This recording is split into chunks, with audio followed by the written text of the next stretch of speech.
again. Jabab.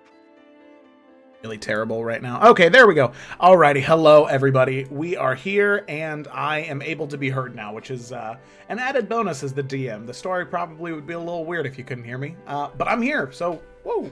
So we are going to get started tonight, but same as we always do, I'd like to give a big thank you to our artists who do some amazing work for this stream.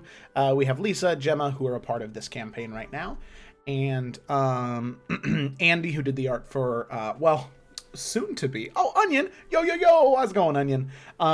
Soon to be the art for Isles, which that'll be exciting when that is done. And then PT Dat, who also does the art for, you saw him, Sentinel, the Warforged from the one-on-one chat with Izzy. So he did that art. He's amazing. I'm going to be going to him like once a month for NPC art, because sometimes NPCs, you know, Pinterest doesn't exactly have what you're looking for. So I'll be going to him. I thoroughly recommend you check him out. His style is it's top tier. Okay, so let's see here. The only other thing is I do it every once in a while, but music, we have the Roll with Advantage composer, Luca and Julia. They are the ones who wrote the music for our lovely intro. So go check them out. Very, very cool music. Oh, thank you, Sentinel. I thought he was pretty cool too. So there is one thing that I want to just address. As you can see, Izzy is not here. Boop, boop, boop, right there. So Jareth actually was able to, he ended up getting a new job, and because of that new job, it has him working like directly on Saturdays. So, and because of the nature of the new job, he's not exactly sure when he'll be able to be back, because it doesn't seem like Saturdays are going to be an optional or negotiable thing. So, for the time being, Izzy will be role-played by me, and then we'll see some stuff happen today. But I just wanted to be fully upfront about that, so that way nobody was like, wait, what's going on? Okay, so that is that. I know, Onion. So that's that, but I think other than that, we can go ahead and roll that intro and then get started, okay? And where the intro...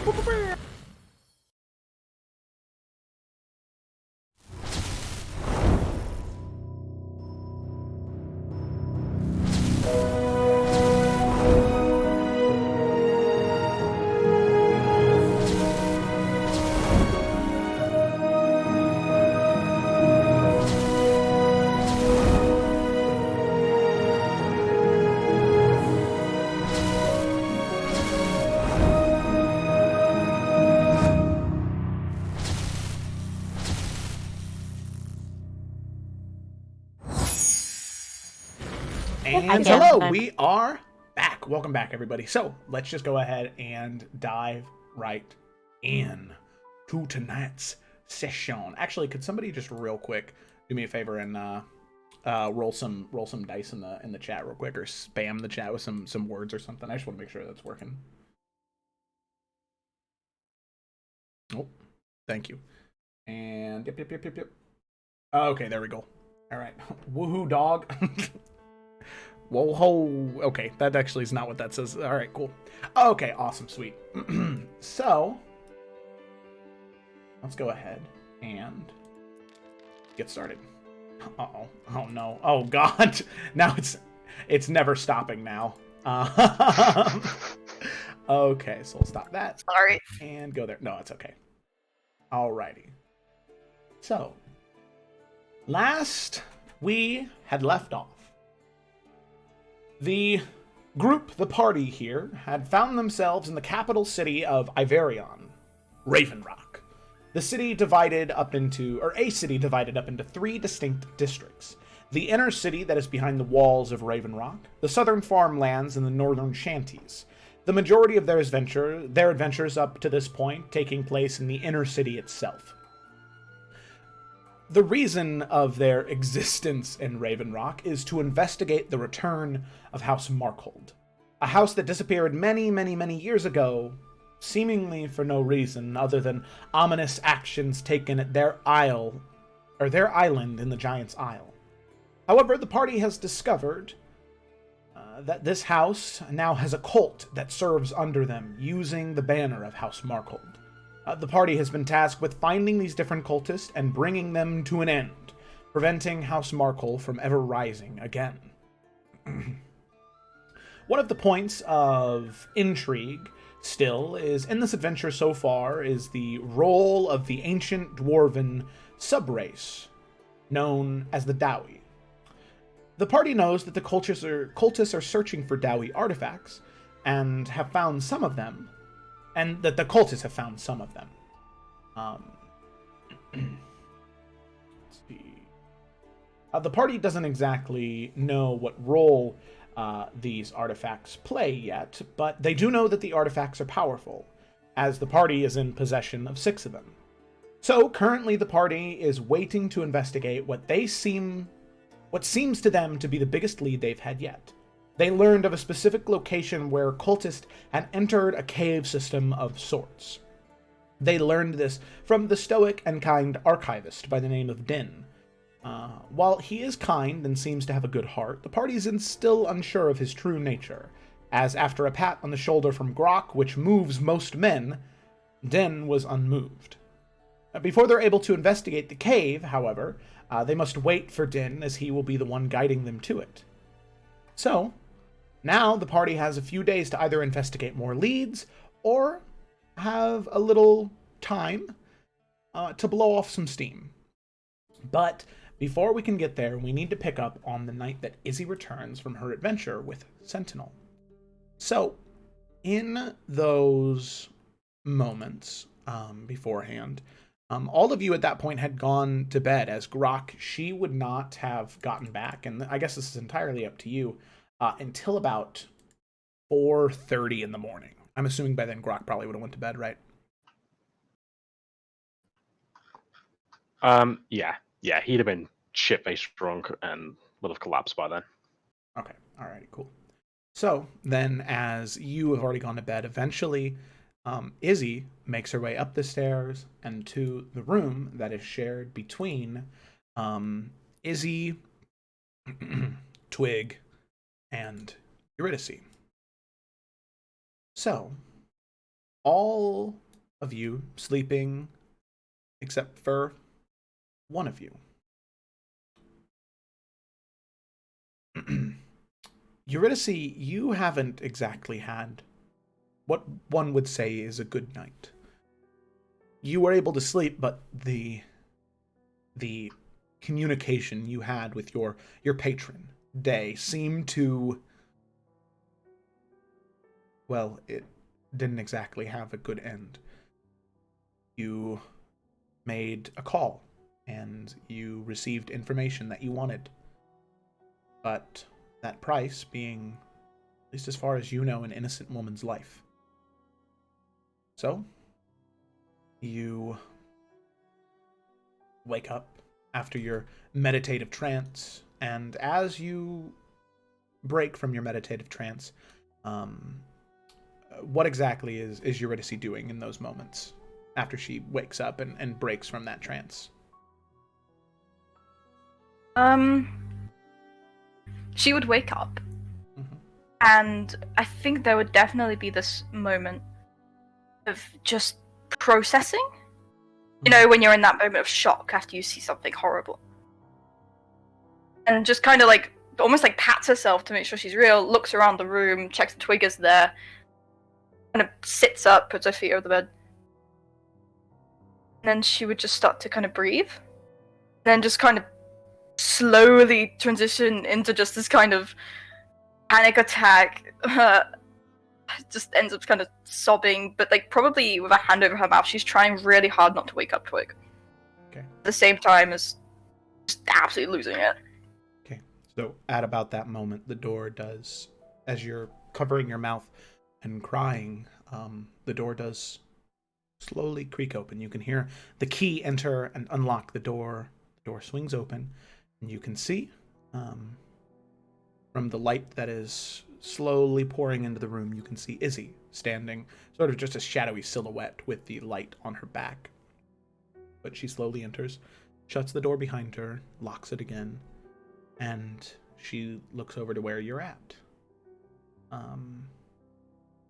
And at this point now, with the low lighting that is across the entire room, you can see very clearly her, and she looks very clearly at you. Puffy red eyes, the streaks of stained tear marks running down your cheeks. And you can see a perplexed look on her face. And she begins to move over towards you and sits down on the bed next to you. And she doesn't say anything, but she just places a hand on your shoulder and squeezes. And unless you say anything, she's not going to ask, but she's just going to try and be near you. She is going to try and wipe away the tears as quickly as possible and control her breathing. And as Izzy puts her hand on her, she's going to be very appreciative of her not asking. And just say, thank you. I'm fine.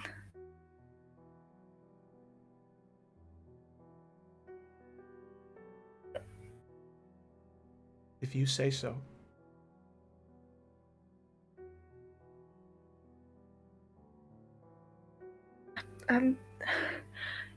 Did you sleep? Not yet, no, but I will shortly.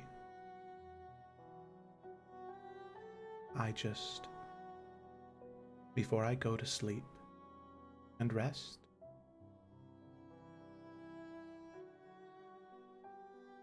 is there anything I can do to help?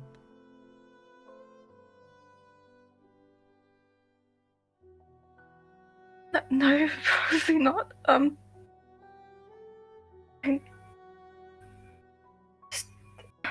lot of things happened yesterday, and maybe I'll talk about it in the morning. But I think for now I just need to sit and sit and breathe. And you should probably just rest so we can sort out tomorrow. We've got a lot to tell you.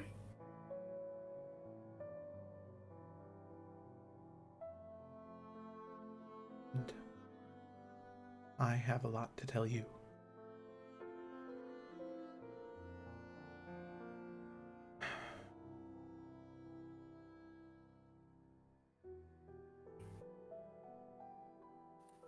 Regardless of what it is you are to see,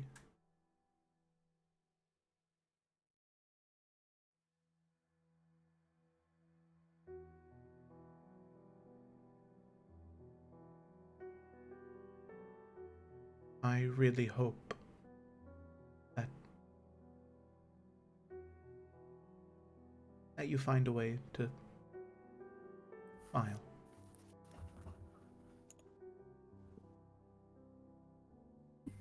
And just know that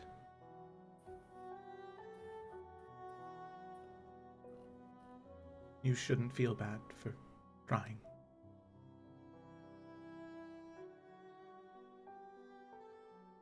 I've heard that helps.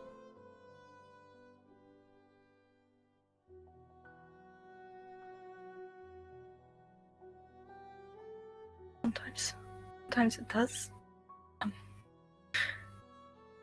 Wipe the tears away again. Thank you. Thank you for being so nice. He'll put on this small fake smile for a second.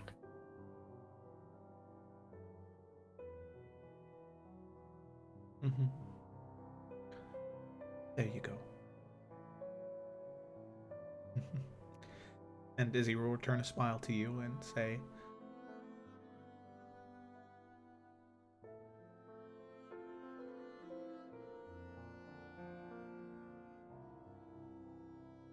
I... Kind of shakes her head, and then...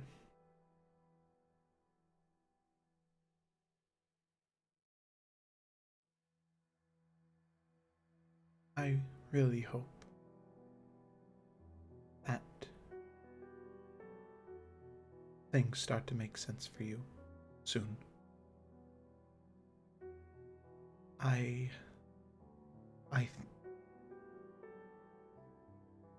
I'm sorry.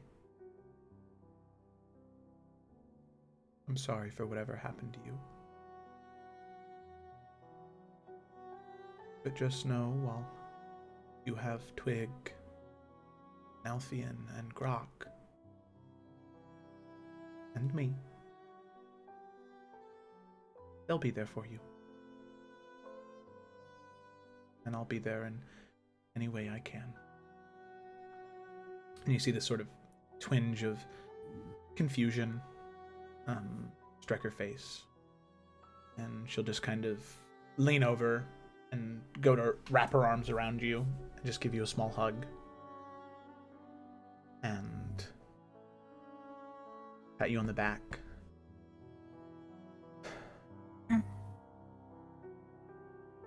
If you change your mind, I'd be more than happy to go get you anything. And she pulls away. If not, I should probably rest. Yep, yeah, should go to bed. I might go and stand outside for a bit when it's light. I hear sunlight helps as well. Yeah, and it's always really nice in the morning, so... I've read a lot of books Sleep. about the sunrise at Raven Rock. Should be coming up any moment now. Let me rest for a little and we can watch the sunrise together. Okay. Okay. And you see her pull away and go over to her bed and just sort of lay down in it. Not getting underneath the sheets or anything, just rolling over onto her side, pulling her hat off, of course, and setting it down. And heading to sleep, at least for the time being. And you sit there for a few moments, and after about an hour, looking out the window, you can see that it is still dark outside, but the those wisps of orange and yellow are just starting to peek out from behind that black curtain that is night. She will head outside, not going anywhere far, but before she does that, she is going to, when Izzy's asleep, grab her tome, and she is going to find like a page right at the back, something somewhere plain. Mm-hmm. She is going to write the name Bianca Dusong and a description of her. Okay. Right. She'll head out. And out. As the door opens, there is a slight to it, and with that, Izzy does look up, and she slowly makes her way over and then says, "Would you rather be alone?" Yes, please. That's not... I mean, if you wanted to come and see as well, just if you're in a court, that's fine. Okay. Leaving the hat behind, she'll come out with you. Make your way down. And as you make your way out into the streets of Raven Rock, you can see that to the off to the east, towards the mountains that divide Iverion from the Wild Wastes, and Iverion from Tarkir, you can start to see, just coming over those snow-capped peaks, these wisps of pink and yellow and orange and gold, all dancing around each other like a ballet. As the two of you look at what truly is a beautiful sunrise.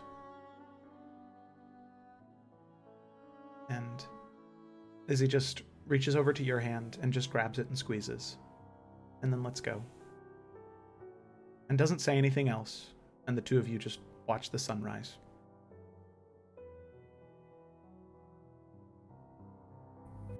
Eurydice wouldn't really say anything else. And at points, yeah, the crying would get worse, and at points it'd be okay again. You'd be able to get it under control and just kind of come and go.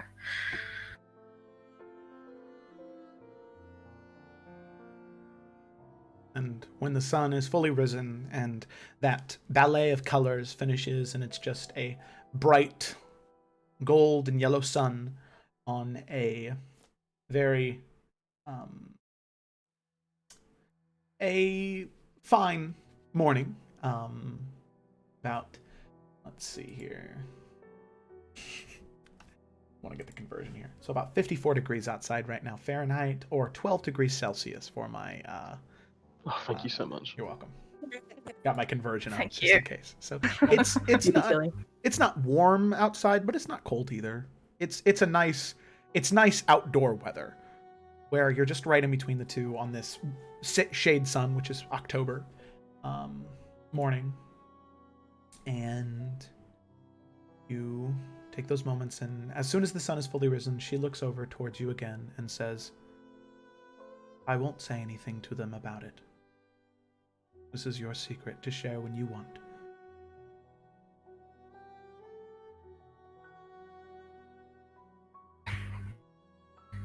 Do you want to say something about it? But I think I'm just gonna stay out here for a little bit. I don't know. I don't really know what I'm doing.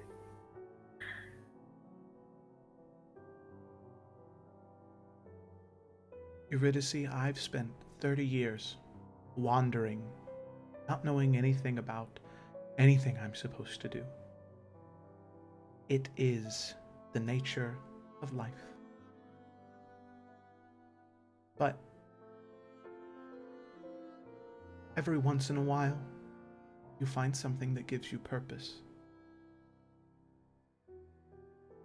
And I think after 30 years of wandering, I finally found mine, and I think that you have found yours. I see the way that Twig looks to you sometimes. I definitely see the way Nalfian looks to you sometimes. And Grok, same as he did with Twig, he would drop everything to protect you. And I saw the way that you stepped in front of me in that cave. You were willing to risk yourself to protect me.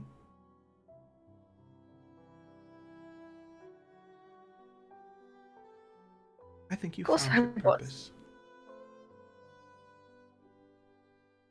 You found your purpose. You just don't know what to call it yet.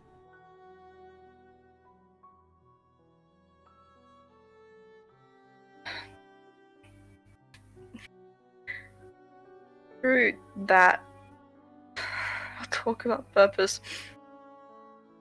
She just looks worse and worse. She's trying to hide it. She's trying her best, but it just looks worse and worse and worse. She puts on the fake smile, but it's like it's fading. Like every time she does it, it's less strong like it was. And she just looks at Izzy, says, "Well, really, really appreciate you trying to help. I really do, and get advice, and I have found my purpose. and it's fine. I'm just gonna. Do you mind if I'm just alone for a little bit, maybe? Of course. Thank you. It's probably upstairs, just waking up because Nalfian likes to wake up early. Probably so does Twig. I'm just tell them I'm down here, and I'll be up later. I will. He puts a hand on your shoulder and squeezes again, and then turns around and heads back into the inn, Golden Rookery, and makes her way into the room. And about this point, Twig, you would be waking up, getting ready, seeing that there's no Izzy and no Eurydice in here. But at about the moment where you start to worry a little bit, Izzy does come back in, and she looks at you and says, Twig, I need to rest, but if you could, when you see Nalfian and Grok, tell the two of them to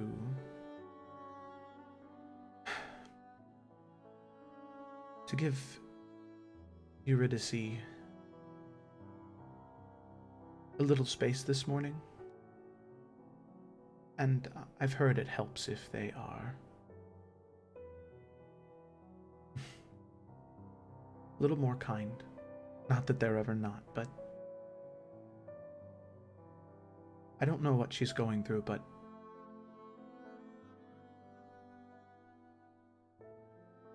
I feel bad for her. Do you know where she is? She's outside right now, just admiring the sunrise.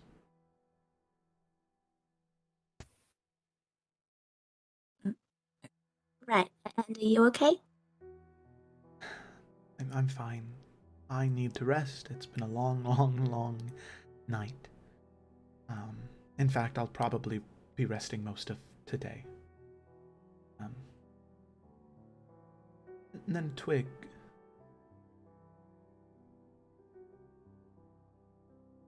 I have to do a few things today, so I rest, but I'd like to talk with you sometime this evening. If that's all right. Oh, okay. It's nothing bad.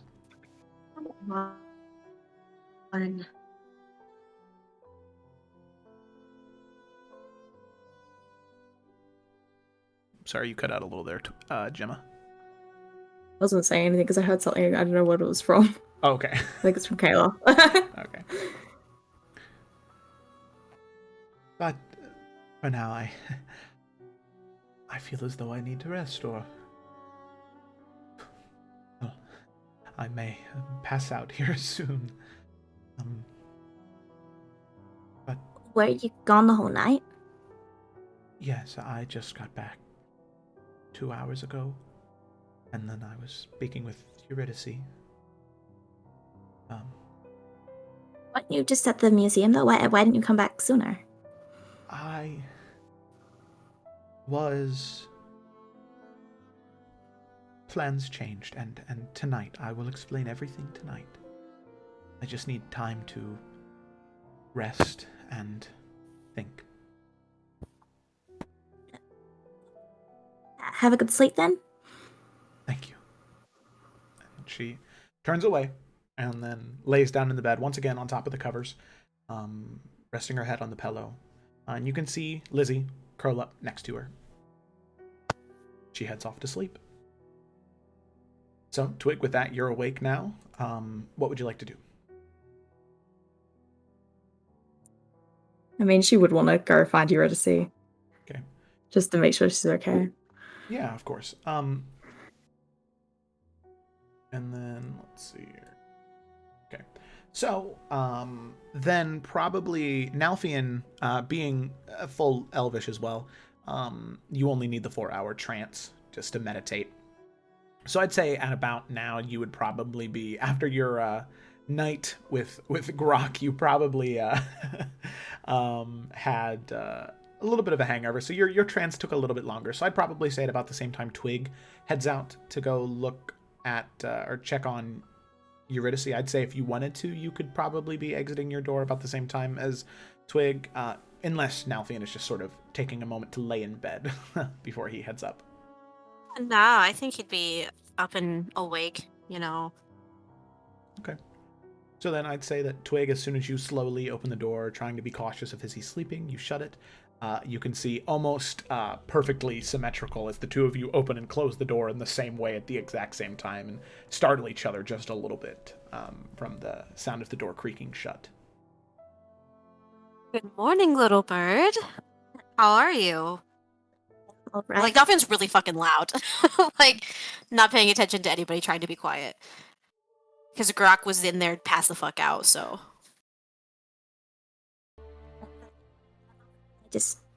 Well, Izzy said that you and Grok should give Eurydice a little bit of space. Give her space. So what? Why? I don't really know. And I feel like if she wants to share it with you, she would herself. But I'm gonna make sure she's okay now. He kind of looks confused for a second. Did I miss something? Is she still I don't pissed know. about the incident at the temple? I thought we apologized. I don't think it's that. I don't know to be sure, but I don't think it's that. All right. Well, if she wants space, I'll give her space. But if something's wrong, you'll let me know, right? Because I can take care of a problem. If there's a problem, I can figure it out. I have a feeling it's maybe not a problem you're capable of handling. But Hurts me, maybe but being a little bit nicer to her. And a bit more proper. See. Well, I will do my best to be more proper, as you say, and again, I am being serious, Twig. If there is an issue or if she needs something, do let me know. Mhm. All right? I will. All right. Well, go see what's wrong. If he needs someone, it sounds like, and I think you are more than capable of handling it. So, yeah. Buffy just kind of like stands there awkwardly. Yeah, we will start heading outside to find Yuri. Okay, sounds good. So you're able to make your way down the steps. There's not really much life to the tavern yet, as it's really, like I said, still like 6:30, 7 a.m. And you head out, and you can see Eurydice just standing there, a little bit, slightly adjacent to the doorway, making sure to be out of the way of anybody coming in or out, but just staring off into the distance, looking toward the sunrise and like I said, the snow-capped mountaintops, off in the very far distance. No, I'd say Twix Eurydice. isn't not. Yeah, I'd probably say Twix not Eurydice. quite sure how to like deal with things like this. So just kind of like slowly approach her. Okay. Good I don't- morning, Eurydice. Oh, hi. Hey, I didn't see you. Good morning. She don't look like she's crying. Yeah. Imagine. Yeah. Not hard to tell. Yeah. Yeah. Yeah. Are you okay? Is this about yesterday? Partly. There's a lot that happened yesterday. Some things that you saw that the boys didn't. Oh, you see. Are just causing some problems right now. But it's Well, fine. I was meaning to ask what you wanted to do about that.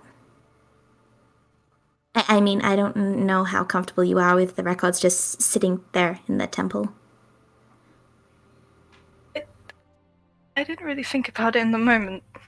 Probably be smarter to erase them, but I feel like maybe I should tell the others and let them know.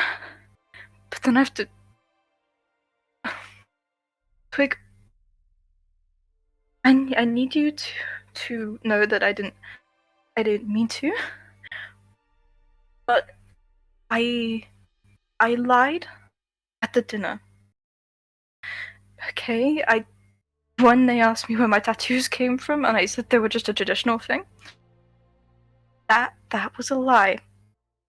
Okay, the truth is that I don't know what they are, or where they come from, and that record of them just suddenly being there, that's new to me. I didn't know that. And I think my parents might have done something, and that they lied to me, and I'm not totally what I thought I was, and it's not an ideal situation to be in. It's just thinking your I have parents to really agree like that you. I don't see why your parents would have done anything. I mean, if you were just, well, born like that, it could just be birth marks, I guess. Maybe, but then they disappeared after a couple days, and I stopped crying. I started crying, and something's not right with it, and it's freaking me out.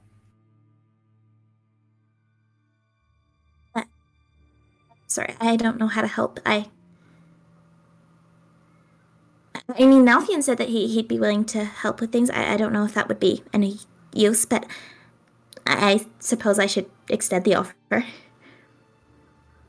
Nothing can come if he wants. I don't really mind. He can... It's fine if he wants to come. He can come and see me. I probably need to tell them anyway that I lied. See why it's that big a deal. I mean, it's not like it necessarily means anything. Well, if that's what we're looking for and it's in the time frame, and what if somebody else saw those records? Or if they're looking specifically for... It's between me and that other kid. Well, just because you're in there doesn't mean that it's necessarily you. I mean, we still don't even know that the child is for sure one of the people in the first place, so I don't think it's really worth making any conclusions like that. Is Twig looking visibly, like, uncomfortable and upset? A little. Okay, She's just like started just looking down instead of looking at you. Eurydice's gonna take like a deep breath, steady herself, and then say, Twig, maybe just go and grab an Alfian, okay? Okay. Just go and get an Alfian. Just gonna run up. I don't know if Nalfian's still in his room or not, but find where he is. Nah, at this point he'd probably be like at a table by himself, like just eating breakfast casually. Yeah, just like walk up to him. I think Eurydice wants to talk to you. He's like halfway with the fork in his mouth, and then he sets it down. Alright, Twig, I'm very confused. I thought she wanted space? I don't really know either, but she asked to, well, talk to you, so you should probably go. Alright, are you okay? Yes. Is she lying? I will insight the Is fuck out of her. she lying, Twig? Yeah, a little. All right, make a deception check, Twig. Make an insight check, Nalfian. So fucking confused right now. Okay. That's not his thing, but All right, 11. Got to beat an 11. I have no modifiers, so there you go. Ooh.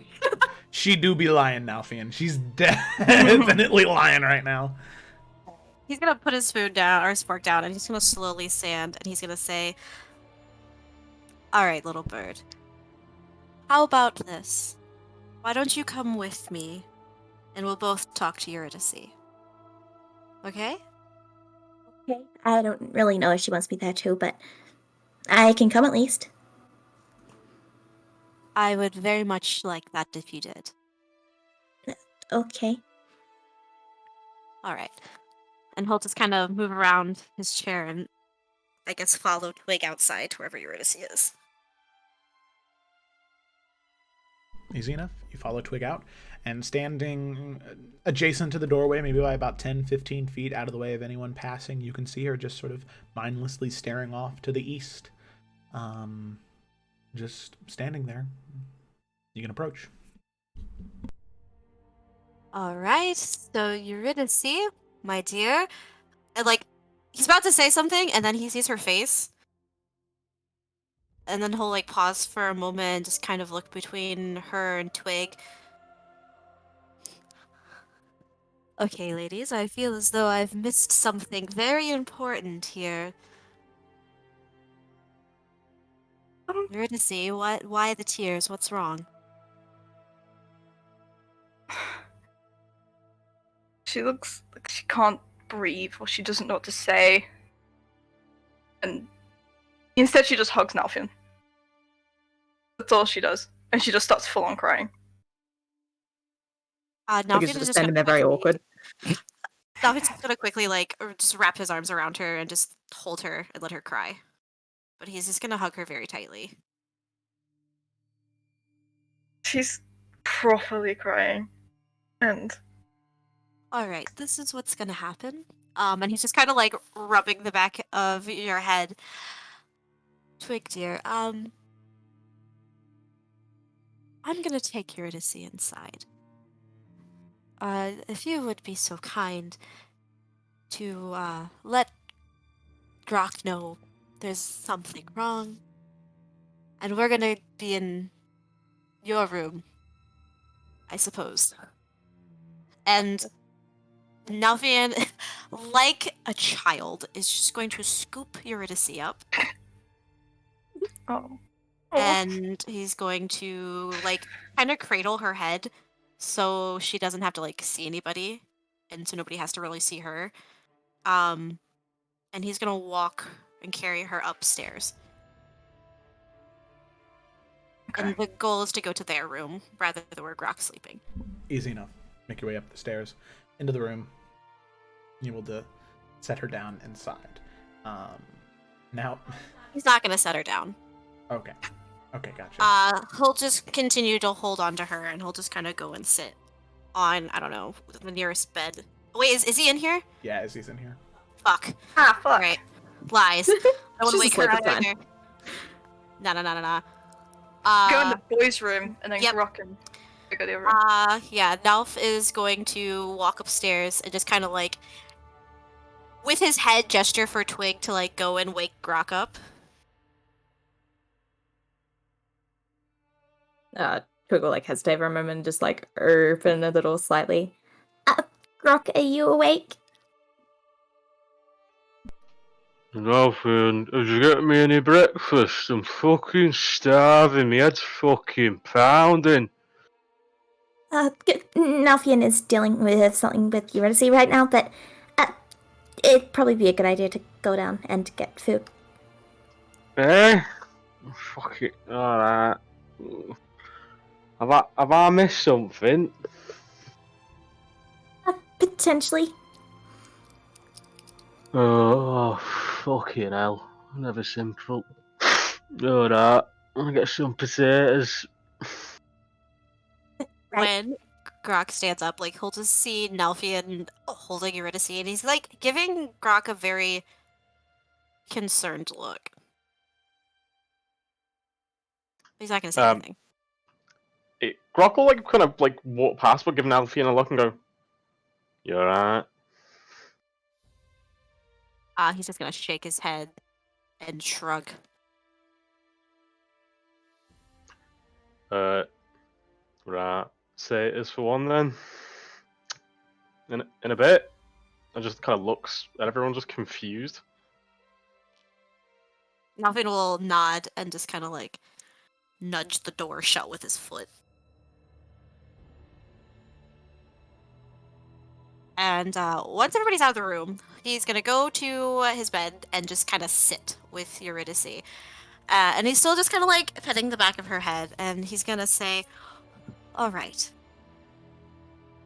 So I'm not very good at these kind of things, but there's obviously something very wrong, and I don't like it.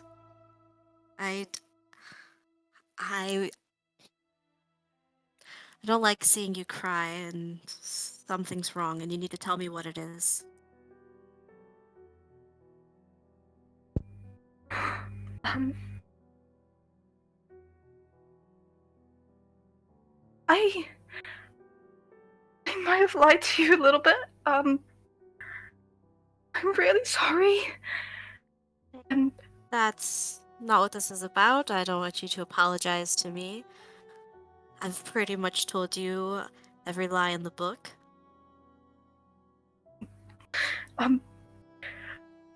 when we were looking at the records, the temple, I found my name there. And I found I wasn't born where I thought I was. And apparently I was born covered in flame-like tattoos that faded away after a couple of days. I don't know why. And my parents lied to me. And I didn't. These weren't a traditional thing. I lied at the dinner because I didn't want people to know that I didn't know where they came from.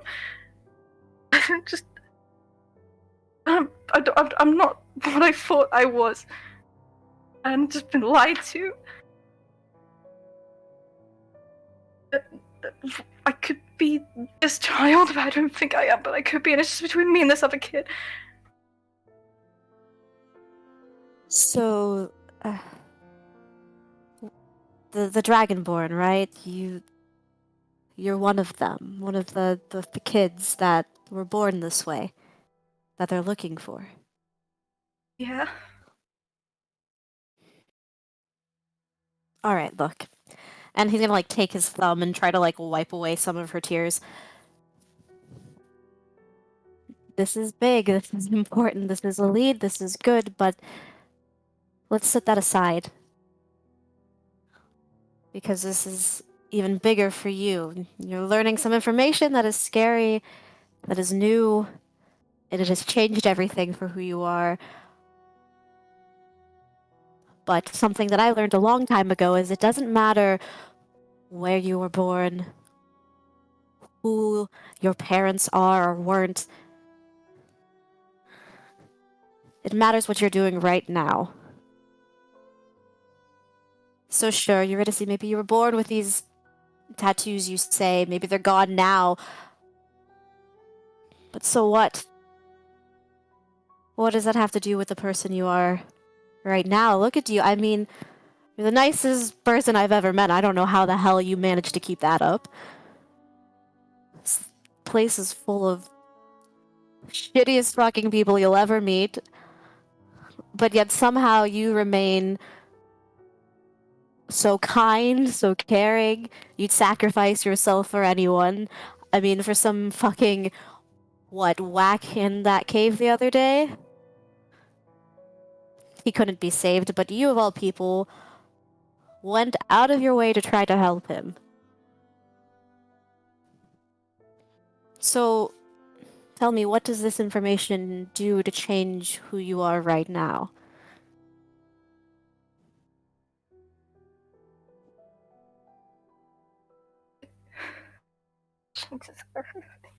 Changed everything I knew, and I can't save everyone. Malfian, I can try, and I can try to save as many people as I want, and it'll never be enough. Ever. And I will never undo things. It will never be enough. See, it's not your job to save everyone. Why do you think it is?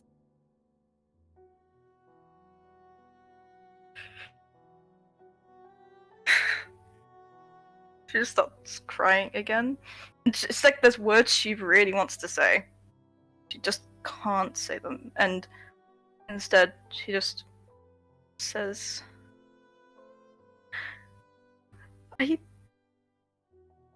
I'm not that good of a person as people seem to think I am. I just try to be nice. Eurydice, sweetheart. And do you think I am? I am sure whatever it is that you have done, or what you think you've done, It isn't as bad as it is.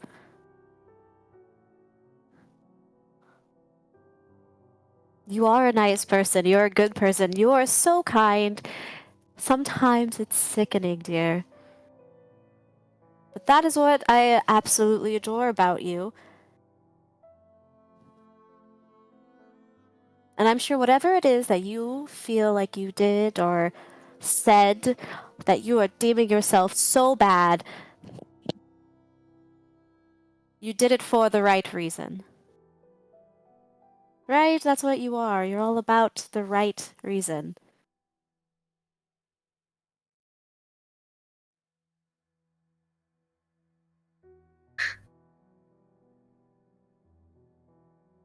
She just shakes her head. At least you're genuine. You Most are of the nice time. when you want to be. Yeah. I'm not still mad at you.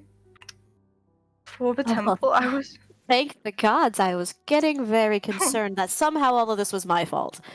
It's not. Don't worry about it. It's really not. It's just me, and I'm just being stupid. I'm just being an idiot, and I'm just overplaying it, and it's fine. It's fine. It's fine. Say, stop. I don't know what happened, but you are not an idiot. You are not stupid. You are incredibly smart. You're much smarter than I am. Relax. Whatever it is, it's gonna be okay. Right? What's done is done. The past is the past. We grow, we move on, and today is a brand new day. And he'll, like, wipe more tears away from her face. Okay? You don't have to tell me anything. You don't have to tell me your wicked deed. Just relax. Today is a new day, and it's going to be great. Why? Because you are going to do some act of kindness today. Whether it be small or big, you will do it because you're Eurydice. And that little act of kindness is probably going to make some poor bastard's day. It makes mine.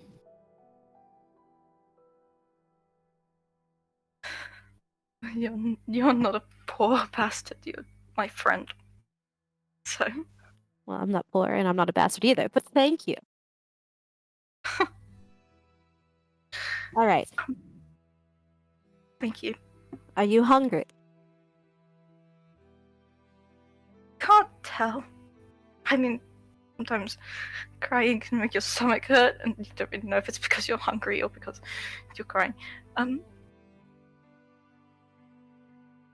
don't know. You want me to give you the space that Twig was talking about? I can do that too.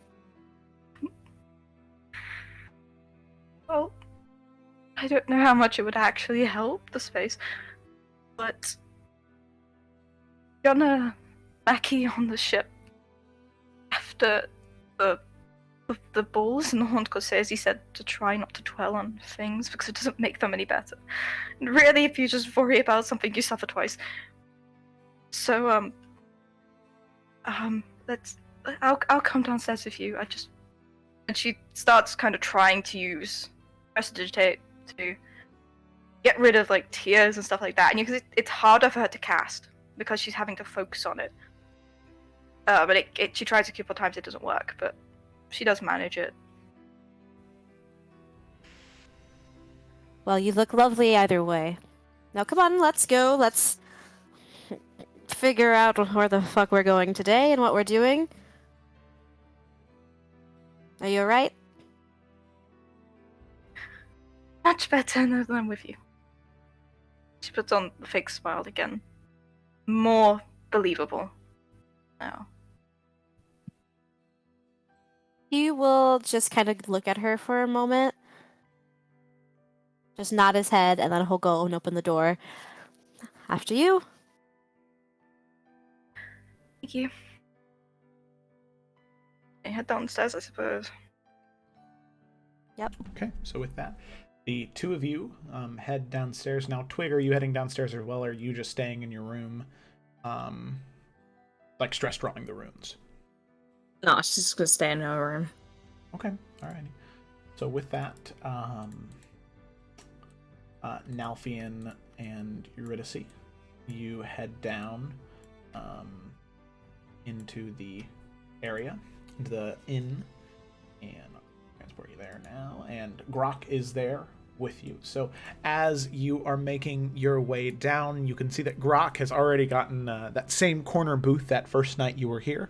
And Maggie, Grok has already gotten you your favorite sort of bowl of roasted potatoes and carrots with some braised beef in there for you for breakfast. So walking down, I would like to walk behind Eurydice and try to get Grok's attention and kind of do that like hand throat thing, like, man, don't fucking ask, don't fucking talk about it, don't even bring it up, kind of thing. You know what I mean? Like the Leo DiCaprio internally screaming eyes. Yeah, like he's literally making that face at Grok. Please be perceptive for once in your life, Grok. Yes, please. I'll leave it up to you, Jamie. I'm not gonna make you make a wisdom check. That sounds terrible. No, I think he would notice because I think if he was Yeah. that confused, he'd be looking out for them, being like, "What the fuck?" What's going on? Okay, so Nalfian, Eurydice, you make your way down. You join Grok at the booth, and as soon as you guys get over there, before you can even say anything to Grok, Maggie does approach that same waitress who has helped you guys out multiple times already, and says, "Oh well, good morning to the both of you. Is there anything I can get the two of you? Some eggs, some bacon, maybe?" Nalfian will just look at Eurydice. Yeah, something small for breakfast sounds good, thank you. Ah, very well. Toast and some eggs then. Juice, or are you being like your big man here and maybe getting a little bit of grog for breakfast? Absolutely not. It's too early for that. I tend to agree, but well, can't stop a man when he wants something. So, juice it is, and then what about you, my friend? I'm good, thank you. All right. Juice, some eggs, and some toast. Be right up, darling. I'll be right back. She heads away. Thank you very much. Uh-huh. Gives you a smile, looking back. Heads off. Prepares the food. But for now, the three of you sitting around the booth have this time. Yeah, Nalfian's gonna like slap Grok on the back, trying to quickly turn the conversation about anything other than what just happened, and he's just say, "Grok friend, good morning. How are you? You look great." Oh, I'm sound, you know. Got me taters, got me carrot. That's still pounding a bit, but you know, can't complain. Gonna go pick up me well, big fucking gun later. So you know, can't Cannon. wait. Sounds amazing. Oh! Here's one. Yuri, hey, Yuri. Why is my Yeah? ship so cheap? Why? 'Cause it's on fucking sale. That's great. Joe's dead. Oh my god, we broke him. Yuri's not laughing this much, but she is laughing. Oh, Yuri's really dying. Yeah, she laughs a little bit. It's actually pretty good. And clean for once. Oh, Thank you. oh, you know me, clean as a whistle. As he's there, like covered in food in his beard. Yeah. Absolutely. Thank you. Well, I was thinking that maybe after we do a little research, bop around town, ask some questions. I know we wanted to go to the museum at some point, but I was thinking it's been a fucking hell of a last few days. We could go and see a show tonight. Might make everyone feel a little bit better. A what? A show, a play, a production. Grog, have you never What's- seen such a thing? What's that? Is that a fight? No. Is it like the pitch where they, you know? Is it like Alright, just a look, bigger one? let's put it this way. Instead of fighting, they are pretending and acting, and they act out scenes of, could be fights, could be, stories, like a book when you read it, but then they act it out on stage. Alright then. And he kind of like looks at Yuri as if Nelf's the crazy one. She smiles. Yeah, and sometimes there's singing and dancing, and it's very entertaining. And then there's the actors who act things What? out. They do it live. Yeah. See, they are the ones who tell the story, but it's them being the characters in the story. It's fucking awesome. I mean, we didn't have shit like this where I was from, so I think you'd like it. I mean, I know music, but what? Okay, I mean, I trust you. Do they serve food? Sometimes. But Did you the alcohol? most important thing is, yeah, Wait, there'll be wait. drinks. Fuck it, say no more, and Grockle just start like down this food. Where are we going? Typically it doesn't start until the evening, friends. So. Oh no! Hold on, it's alright. I'm just making room for later. You're gonna fucking need it. Alright. Well, there we go. Anything we need to get done today, we can get it and pick up your big fucking gun. There's some things I want to pick up as well. Maybe we can stop by the museum, get some questions answered there. And then a nice night to relax. And he'll kind of like shoot Yuri a look. Yeah, Grockle kind of like look at like Yuri and then kind of give Nalfian a look and be like, so Yuri, is that what you want? Do you want this? He looks at Nalfian again. Show. Yeah. Yes. Show. Yeah. Show. Yeah, you got it. Yeah, it sounds good to me, and it sounds like it could be fun. I have some things I need to do today. I by myself, but I will absolutely be around in the evening. So I can just do them whilst you're picking up your cannon. Thing? Yeah. Oh yes, it is. Right. Yeah. I'll do that whilst you guys are doing that, and then I need to probably talk to you about some things too. For now, we'll just focus on this, and then we can go see the look, show. I'll come clean. I'll be honest. I still don't know if it's called a fucking show or not. I saw you two and I got confused. Well, I'll confess. I don't know, but I trust you. Rock, I promise you'll love it. And if you don't, well, then I owe you. But I think you will. It's fun. It's entertaining. Sometimes people die on stage. It's great. Fucking Tura! Let's go! See, I told you you'd love it. Yeah, there are plenty based around the sea, and ships, and thunder and lightning, and all these very interesting things. So you'll probably love it. Right. Fuck yes. Sounds absolutely mint. Fucking Tura. Let's do it. Alright, well, they usually aren't till about 7, 8 p.m., so maybe we'll go get Twig, let her know what's happening, if there's anything she needs to get done today, and we'll meet back here and go from there. Right, no worries. I'll just finish this. Did he get back? Now he'll kind of look to Eurydice. Yeah, she came back really, really late. She came back at 4 a.m. But she said that she needs to rest a little bit, and then she's some information to tell us. I'm not totally sure exactly, but she's upstairs right now. Right. I'll should probably keep it down, to be fair.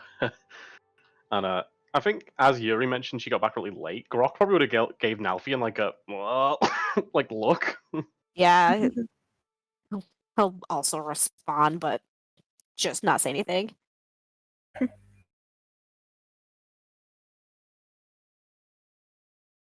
So at about this point, Eurydice, your eggs, toast, and juice would be set down in front of you by Maggie. She says, "All right, there you go, love. Enjoy. Bon appetit." She walks away. She'll eat it very slowly. Okay. Picking Like at when it, yeah. you kind of push your food around a little bit. Nalfa's gonna like have like a wordless conversation with Grok with his eyes, which is probably gonna go right over his fucking head, but he's just gonna like look to Yuri, look to Grok, and then like give a really strange shrug. Which probably means nothing to him, but I was gonna say, oh, you know what? Hang on. I'm gonna flip a coin. oh god, wait, no. No. Whatever he does chaotically is always amazing. It could be funny, but Okay. As Nalfian kind of like kept looking back and forth at Grok and kind of going like, you know, like a bit of a subtle head nod, Grok will be like, alright. And literally, without even saying a word, knocks over a couple of potatoes on Yuri's plate. she kind of like starts back a little bit. Looks at Grok on the plate. You're hungry, aye? Yeah. Actually, yeah, I'm really hungry. Thank you. I will give him a thumbs up to Grok. Saying that it worked. Don't you worry. You know I've got you, Yuri. Don't worry about it. Yeah. But no, I never doubted it. And she is going to, I guess, probably eat more now because she's eating the potatoes out of politeness.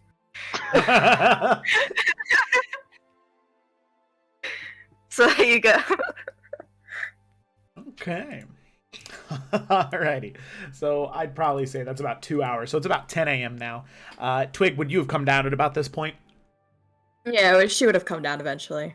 Okay. Once all of the at least most of the anxiety is gone after making who knows how many notes with those runes on them. She would have realized that she's quickly like running out of paper, and so she's just like been going over like the same ones like 10 times. Oh, God. Oh. So eventually you come down and you can see that Eurydice seems to be, at least as far as you can tell, in a better mood, and Grok and Nalfian are sitting at a small booth with her, and the three of you are able to see Twig heading down the stairs coming towards the booth as well. She'd just go down and sit. She wouldn't like say anything, just like give a little slight like nod to Yuri. Yuri will smile at her and just try to look like absolutely nothing was ever wrong. She might be using a bit of Mask of Many Faces to do that. I'm glad that you've joined us now. We've decided we've some errands to run during the day, but this evening we're going to go see a performance or a show, often called a performance as well, Grok, note that down. And it'll be a great way to spend the evening, get everybody in a much more relaxed and happy demeanor. How's that sound? Meaning one of your pit shows, are you? No. This is much different. It's a play, you know, actors and, you know, the scenery, and it's a performance. It's all pretend. Just as you start saying that, like Twig's face just like suddenly just like lights up and is just like looking at you with wide eyes. Okay. That's the spirit. It'll be a lot of fun. I promise you, you'll love it. Just gonna like just look down at like her lap, just like smiling with a massive grin. Oh, Twig, like, did you know in these shows, and he like looks at Nalfian and Yuri to make sure he gets it right, that people can fucking die. I think that's right. I feel as though I should clarify. I would hate to set up some expectations and them not be met. You see, when I say they die, it is a performance, and it's not real death per se. But if they do it right, it feels as though it's the same. I get you. And he like taps the side of his nose and nods at Nelfian. Great, great. This is gonna be great. So that we can but, actually go to one, though? oh sure, why not? There's one in town. Best theater I've been to. You've been? Oh, I've been plenty of times. She's just like giving a very weird look. She's just like smiling again, just like down at her lap. Well, I have to be somewhat cultured, I guess, for all of us here, since it seems as though I'm the only one who's been. But we'll change that this evening, and maybe you'll catch the bug and attend a few more times. I've been to shows with my parents before. You're not the only cultured one here. Oh, well, Your thank you, really. your parents like him. Yeah. I mean, who doesn't like shows? My parents like them. Well, the people dying, What's isn't it? that? Sorry? Nelphy's just gonna shake his head. Sorry, Brock? Well, you know, you said who doesn't like a show? Well, obviously the people fucking dying. They're probably not a big fan of them, are they? Grok, once again, friend, I'd just like to clarify. You know what? You're gonna love it. And you'll never forget you've ever seen it. Yuri's gone It's about a shit good white idea at this for point. Grok to be at one, though. Sure, why not? Nonsense! We're gonna have a right fucking laugh, us lot. We're gonna paint the town red. Oh, you know, whatever colour you want. I don't give a shite. And he'll just down his mug of grog. I don't know how good an idea that would be. Well, it's okay. We'll educate him on the way, you know, the decorum, the manners, you know, all that bullshit, on what to do, all that stuff, and how to act, and you know, be a good audience member. I can do it. She's kind of like lowering her voice. I don't know if someone like Grok should really be going to something like that. I don't think he'd be able to. What do you mean, be able to? Well, with someone like him, I guess you might know more, but I just didn't think that it would be, well, allowed. I don't see why not. I mean, I've seen all run-of-the-mill folks all from all over, different places, in and out of there. I mean, the theater's pretty much meant for everyone, as much as I can tell. And Grok loves to laugh. I'm sure you'll find something to find funny. Especially the death scenes, Grok. I'm telling you. Watch out for them. He's giving you a very weird expression, but just not saying anything. I don't know if you saw, but Eurydice also messaged Grok. Just asking, what did you mean about my parents?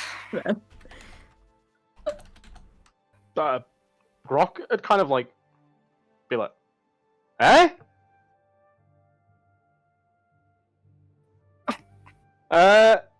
Well, you know, they said your parents took you to the show. He's saying this out louder in a message. He's saying it out loud.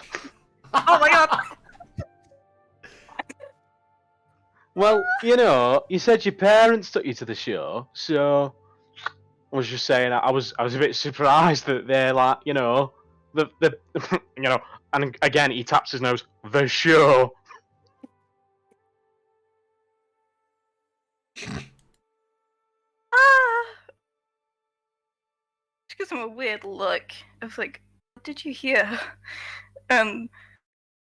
Yeah, they took me to the show because we just like going to shows. Oh, I'm well jealous to be fair. Don't know, man. I just, you know, I had a few scraps, walked around town, you know, did me work, got twatted a few of us, got on a ship. I've never had a show, so this will be fun for all of us, eh? Duffy just has like the biggest shit-eating grin on his face right now because he is mentally preparing himself for the fucking shenanigans that Grok is gonna pull. Oh no. And he's like trying not to laugh at the table, but it's filling him with such glee. Well, Okay. before that, like I said, I know that some of you have some errands to run.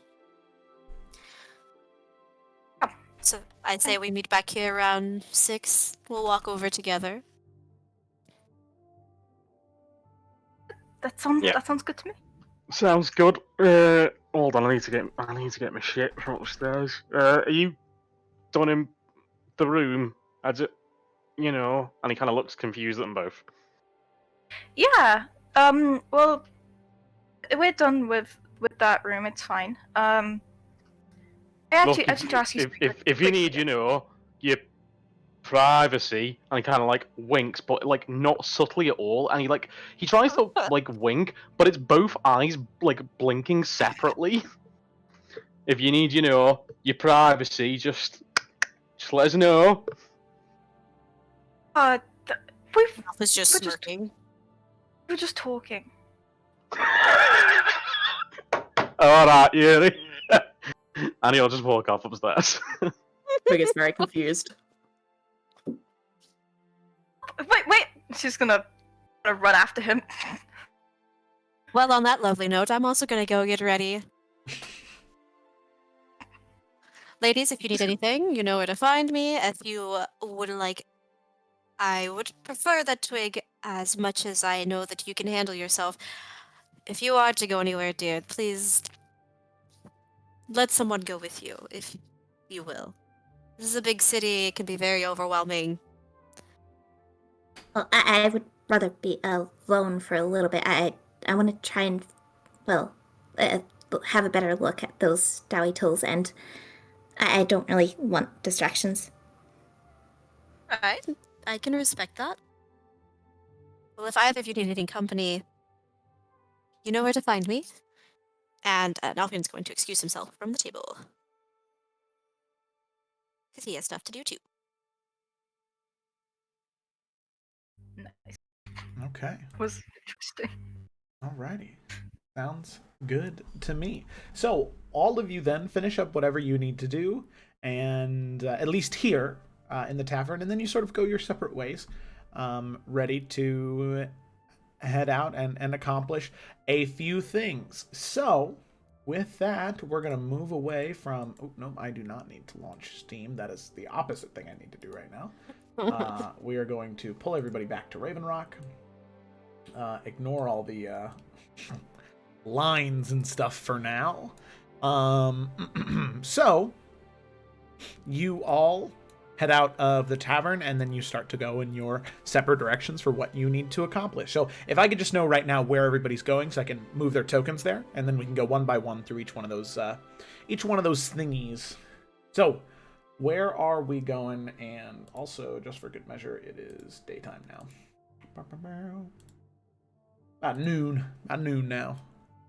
All right, where are we going?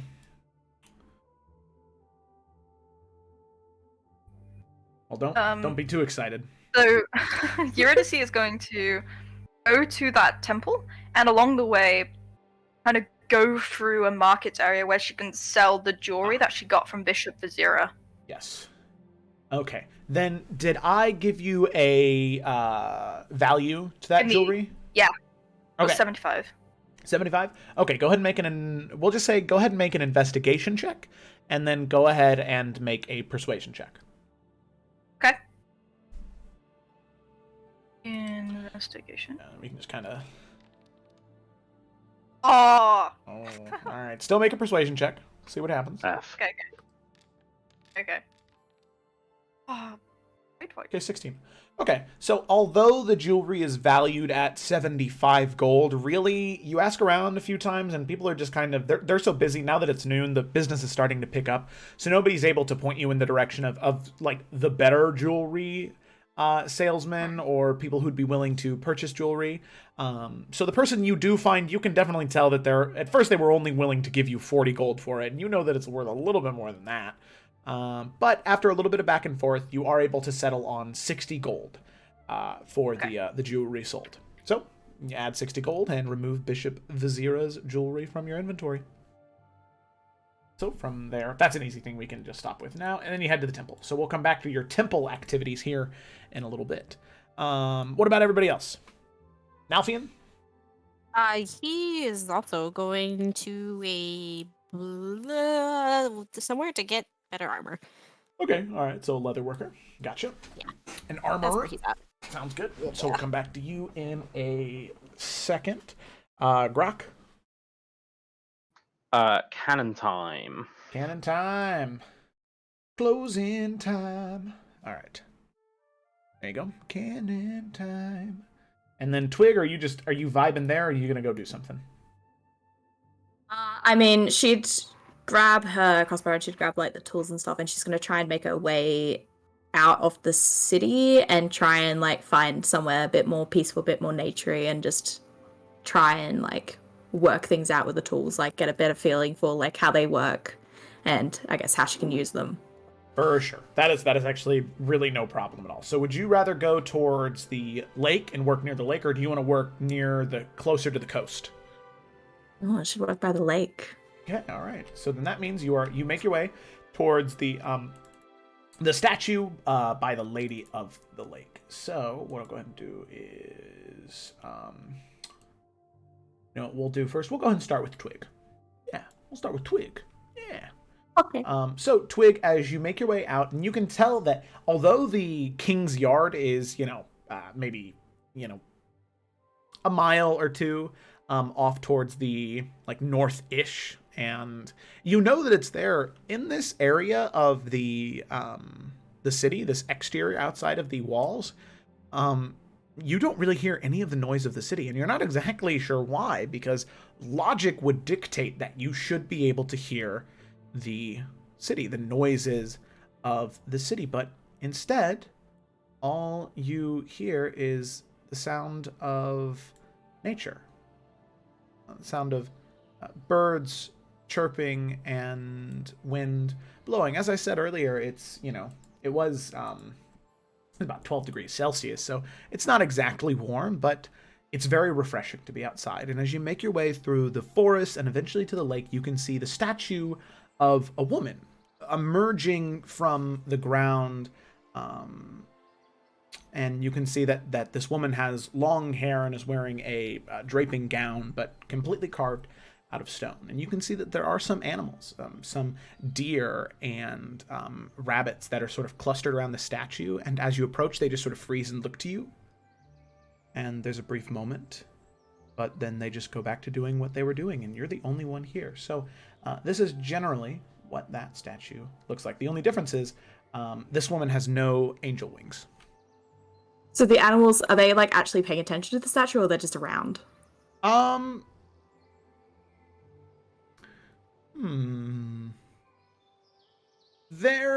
It's hard to tell with animals, but the thing is, you know most animals pretty well from your time near the villa and what you would do with animals. While you're not as familiar with deer, you do notice that the smaller critters, whether it be rabbits or even raccoons, that they do tend to they're not paying more attention to it, but you can tell they're more tranquil and they are more calm around the statue. So there's not like any type of looking at the statue, but when they are there, they'll just sort of sit and lay by the statue, even though it might not be the most comfortable place. It seems like they just like being near that statue. Yeah, okay. Speak of animals. And she's just gonna, I guess, go up to a cluster of them and be like, Can I ask why you're so close to the statue? So as you approach, you can see that there are a few rabbits who just kind of slowly move away, but there's one raccoon who is very tied to the point where he's sitting. And as you approach and you ask that, he says, I don't know. I like it here. What's the problem? Do you have a problem with me sitting here? I don't have a problem at all. It's just, it seems a little odd. Seems a little odd. I've never really... Isn't it comfy rocks? I guess. I'm sorry. I might have been looking into things too much. And I mean, no, I'm sorry. I came off a little aggressive. I don't mean it. Just a lot of times whenever people approach somebody like, wait, how are you talking to me right now? It's a little bit of magic. Oh, one of the magic types. Okay, yeah. Yeah, tell me, are you gonna take my brother and put him in the tower and then do something to him, or are you gonna just not do anything? What tower? What happens? I wouldn't do anything. You see him stare at you. Nah, you're probably right. You wouldn't do anything. You know what? I like you. I'm sorry. What was your question again? I'm sorry. I come off a little aggressive sometimes. I don't mean it. It's a raccoon eat raccoon world, and I'm just trying to make my way through it. Hello? Sorry. Well, the tower is. Is there something that happens at some tower? I thought you wanted to know about the statue. Oh, right. I mean both. But yeah, the statue. I mean, from my experience, most animals would rather stay away from a lot of, well, civilization things. You are right. I do not like going in there other than for food. But I mean, I don't know. It's nice. Do you not feel nice when you're? I mean, look at the lady. She's got the light. It glows, and the rocks are kind of comfy. They're kind of soft. There's a little bit of moss here. I like to come here on my days off and just kind of just relax. I guess. I mean, is there like a weird aura around like the statue at all? Or anything, or is it just nice and tranquil? It is exceptionally tranquil. Like, it's already tranquil because of the nature, but you just, even getting closer to it, you start to see what the raccoon is, you start to kind of see what the raccoon is talking about. And it is just nicer. Like, you feel more calm around the statue.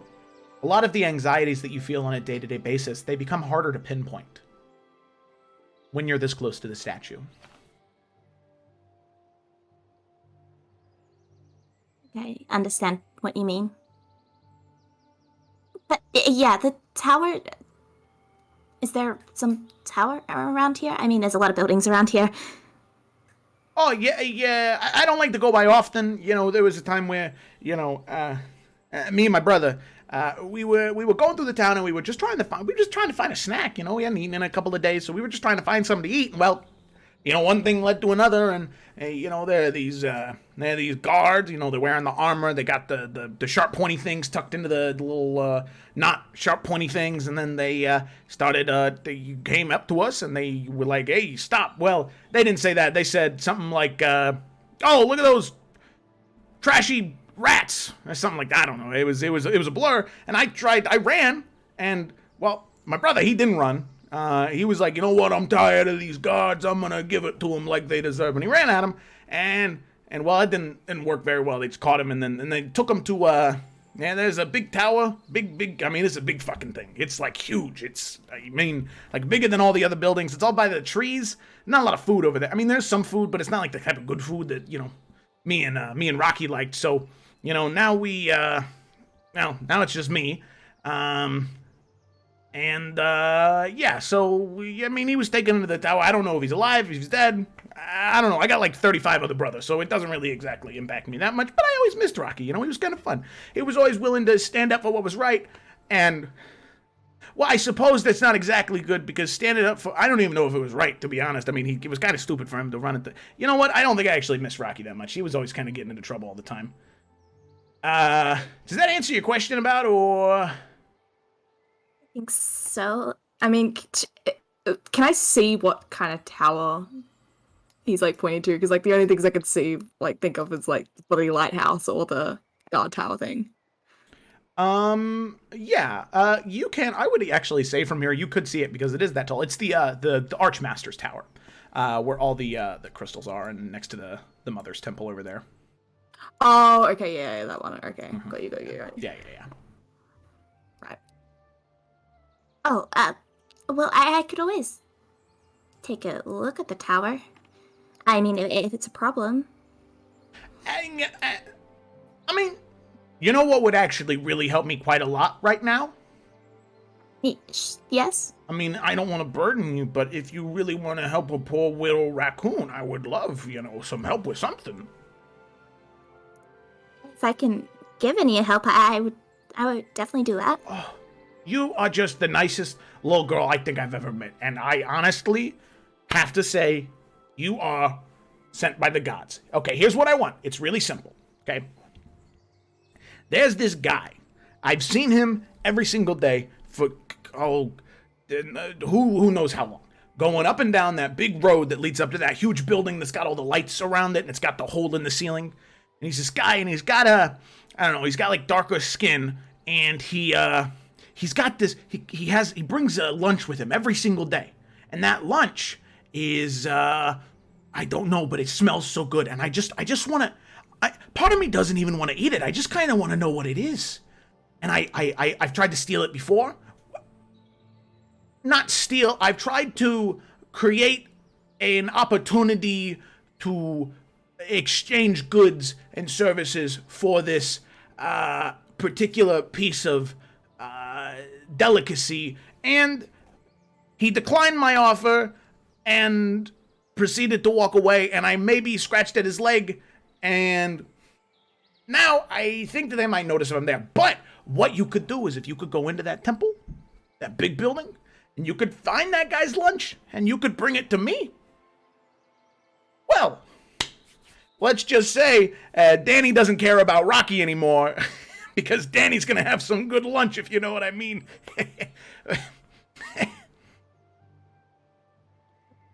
Well, I had other things that I was going to do today, but yeah, no, I don't want to, you know what, I know I can go find somebody else. It's all right, I can go find somebody else who maybe could help. No, I didn't mean to say that. I just meant that, well...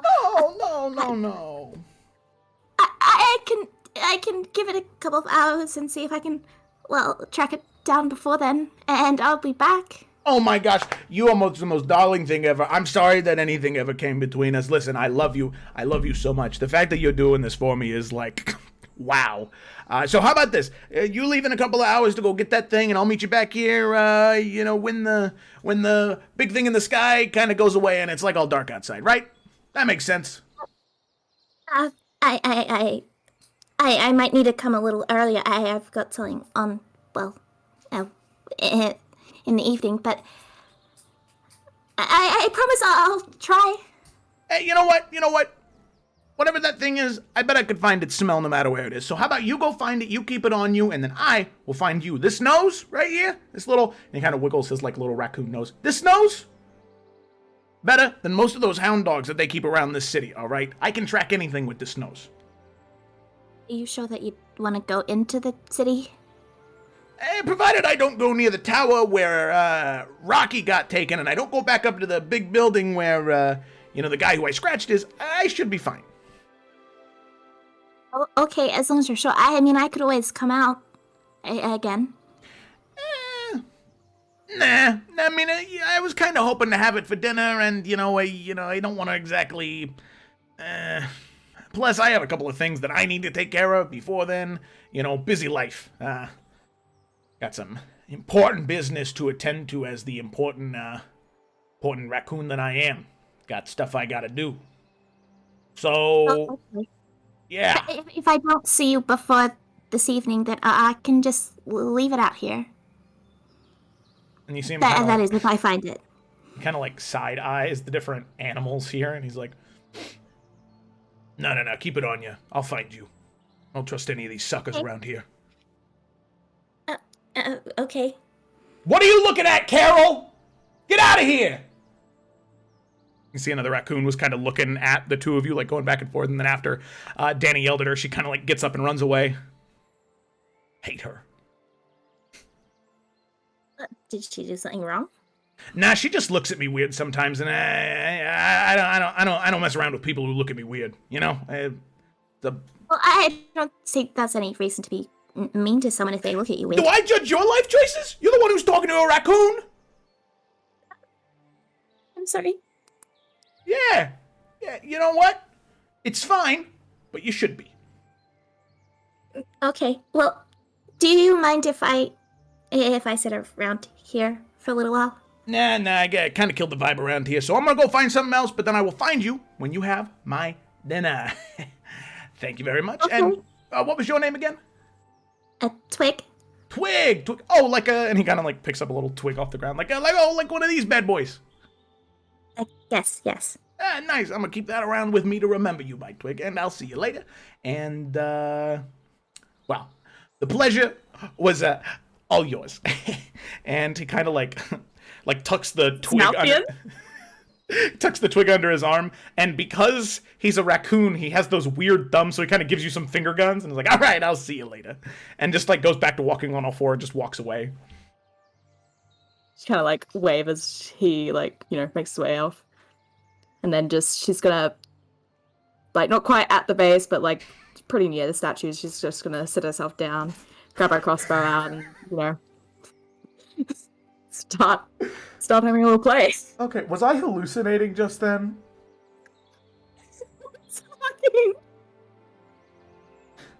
I think I committed way too hard to that raccoon. I don't remember anything. Okay. Okay. Okay, so with that, after you finish your conversation with Danny, you start to tinker around with your tools and taking your crossbow and the tools, and you start to put one thing against another, looking at the different tools, and the interesting thing about the tools is, some of them are just so odd, and you don't exactly know what purpose they serve.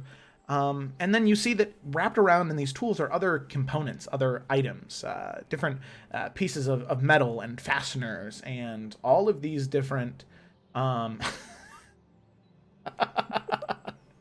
of these different pieces that, although they don't exactly fit on your crossbow, what you can do is, using some of the tools, you can actually begin to adjust them and realign them, and it seems like the materials themselves almost can move and wrap and grow and meld and bend as if they were paper. And you can even like pull at the metal with certain tools to just miraculously make more metal appear if you need to make something a little bit larger or a little bit smaller. So what I'd like you to do is I'd like you to make, let's see here. We'll say let me look at your character sheet to see if you have like, I don't know if I added them as like a tool set on there. I think it's just listed as a normal item, I'm not quite sure. Yeah, here's what I'm going to do. I'm going to add Tinker's tools to your thing real quick, and then I'll rename them. Items. Tools. Thieves tools. Tinker's tools. There we go. And then I will... Okay, and then I will tool proficiencies add... Wait a minute. Tinker's tools. Okay, there we go. All right, so now what you should be able to do is you should be able to go to your character sheet and then hit scroll down until you find the Tinker's tools. Click on the name Tinker's tools, and then you should be able to click use Tinker's tools. Oh, wait a second. Don't do that yet, actually. Oh, no. Well, you tell me now. That's okay. That's okay. Wait, why are there 2 dice rolls on there? Oh, okay, that's fine. Okay, so I just double clicked. Okay, that's fine. So 15, and it was a 12. Okay. Oh, well, it doesn't matter, because I was going to ask you to use wisdom instead of dexterity, but it's the same modifier. Okay, so 15. So as you are working with them, you do actually get quite a bit of headway, and what you end up realigning and twisting around and creating on your crossbow is just the natural conclusion that you make, is something to help you aim better, something to help you to aim with more lethality. And with that, as you finish creating it, you find that these tools can be used to take ideas you have, and you spend about 3 hours working on it now, and it's easier because it's just a little bit of... It's really simple starting off. But what you end up creating is a small scope that goes on your crossbow, and it's not just a scope with a reticle that helps you see better. It almost seems to heighten your vision while aiming the crossbow. And so, with this crossbow in particular, while you still have that scope on it, let me go ahead and add Twig's crossbow version 1 to your character sheet. So, now, it works the same as your normal crossbow, except for the fact that it, instead of critting on only 20, it crits on 19 and 20.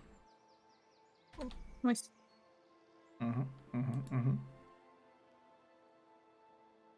So, and you have a pretty good idea that these tools can be used to do other things to your crossbow as well, where it's not necessarily the tools themselves that are supremely magical and unlock as you use them. They take what you imagine and what you plan and bring it into reality. Nice. You got those Dowie's tools, and you have your new crossbow.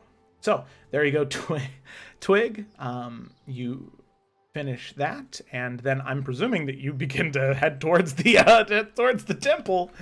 I was gonna steal some guy's lunch. Liquor. Side quest of the century. Oh my god. Amazing. Okay. So, we'll go from, we'll hop back to Twig, but first we're going to go to Nalfian. And Nalfian, you wanted to purchase some leather armor, correct? Some studded leather armor. Leather armor. Yeah.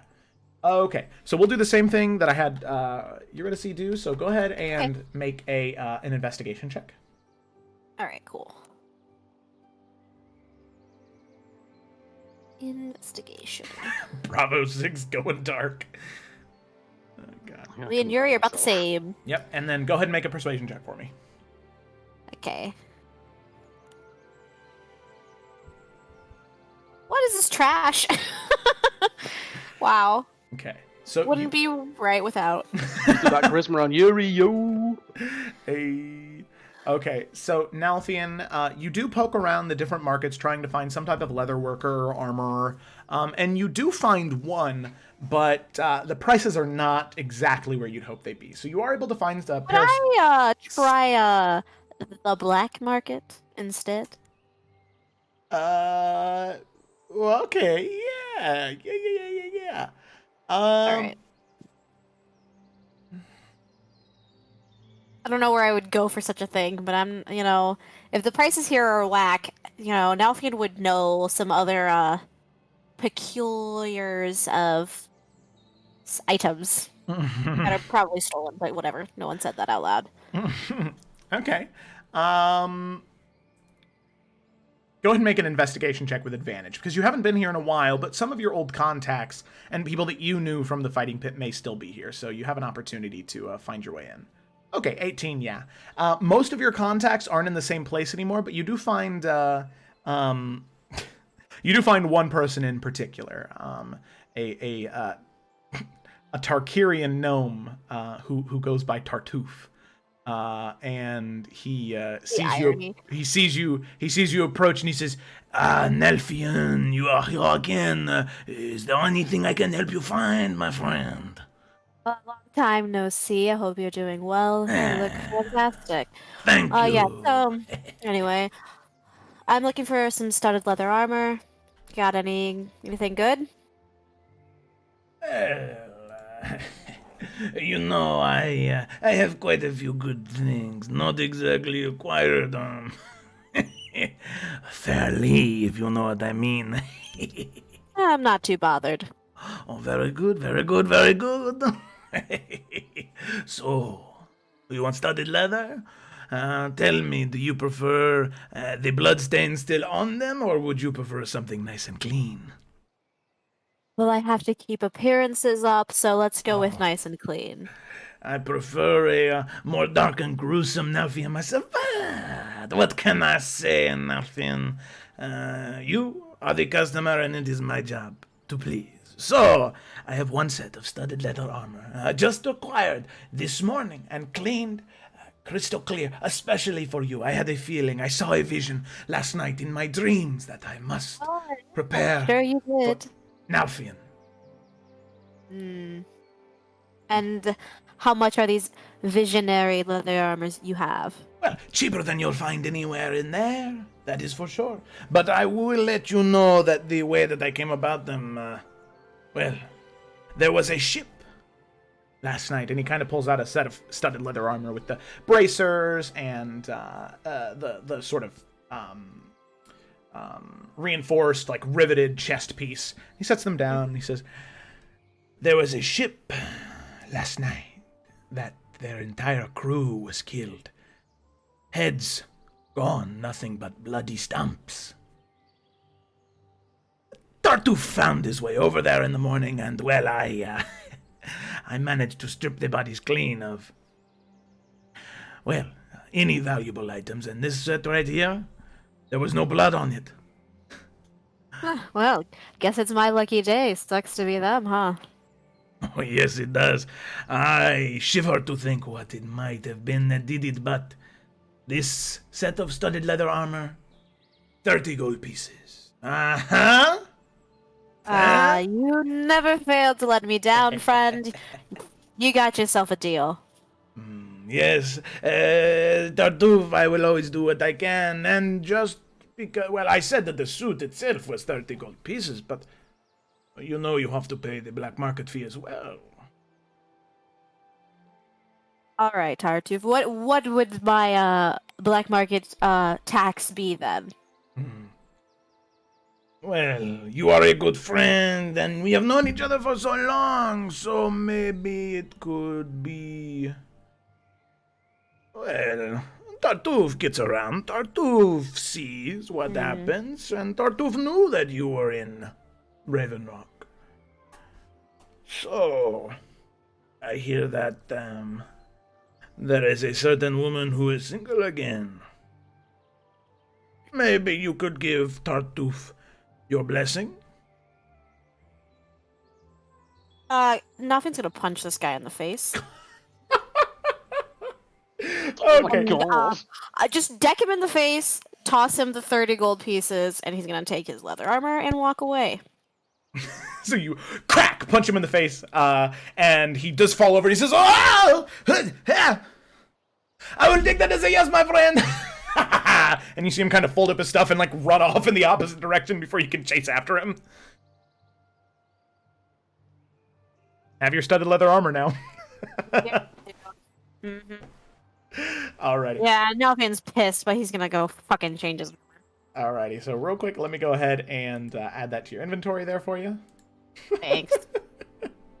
It's fucking lucky he ran. The accents tonight. Oh. I know, it's really, I'm going hard today. Alright, studded leather armor, equip that. Up. Unequip your leather armor. Studded leather armor. There you go. Alright, wait, what? Alright, worth the shame.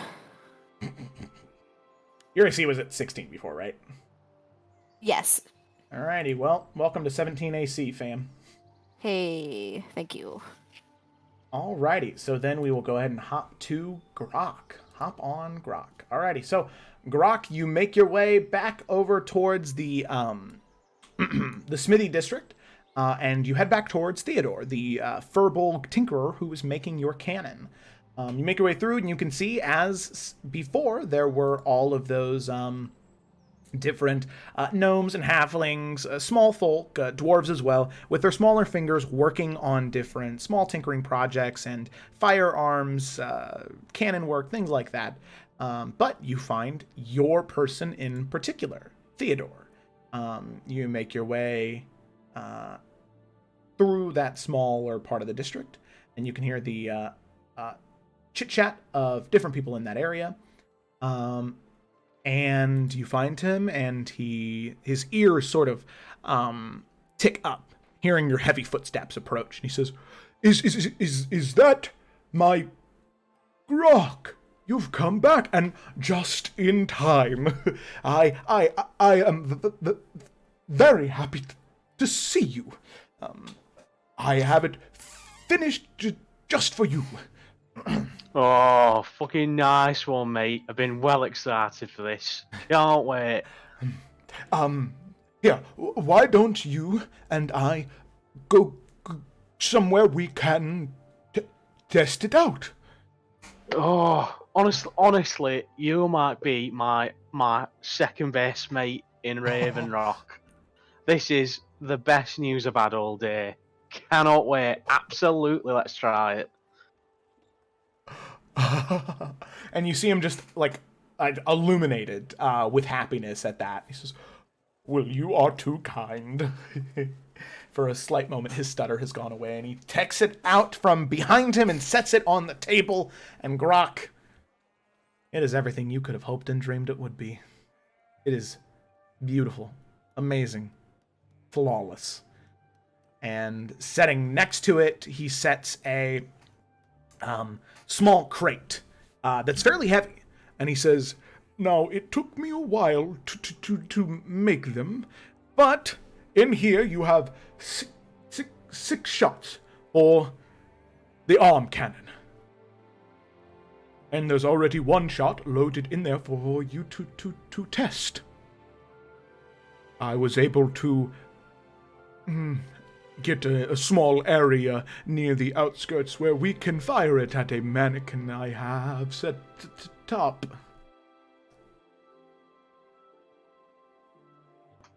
Right, well, what are we waiting for then? Let's go.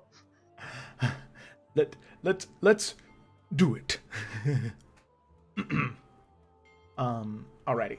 So, the two of you strap on the arm cannon, and you can see that there is a metal grip to it that you hold on to hold it, and then there are 4 leather straps that are strapped onto your arm, and it's heavy, but luckily Grok is thick, so this is easy for him to hoist up. But you can see that firing it is definitely going to, well, you could probably fire it all right, but it is more so the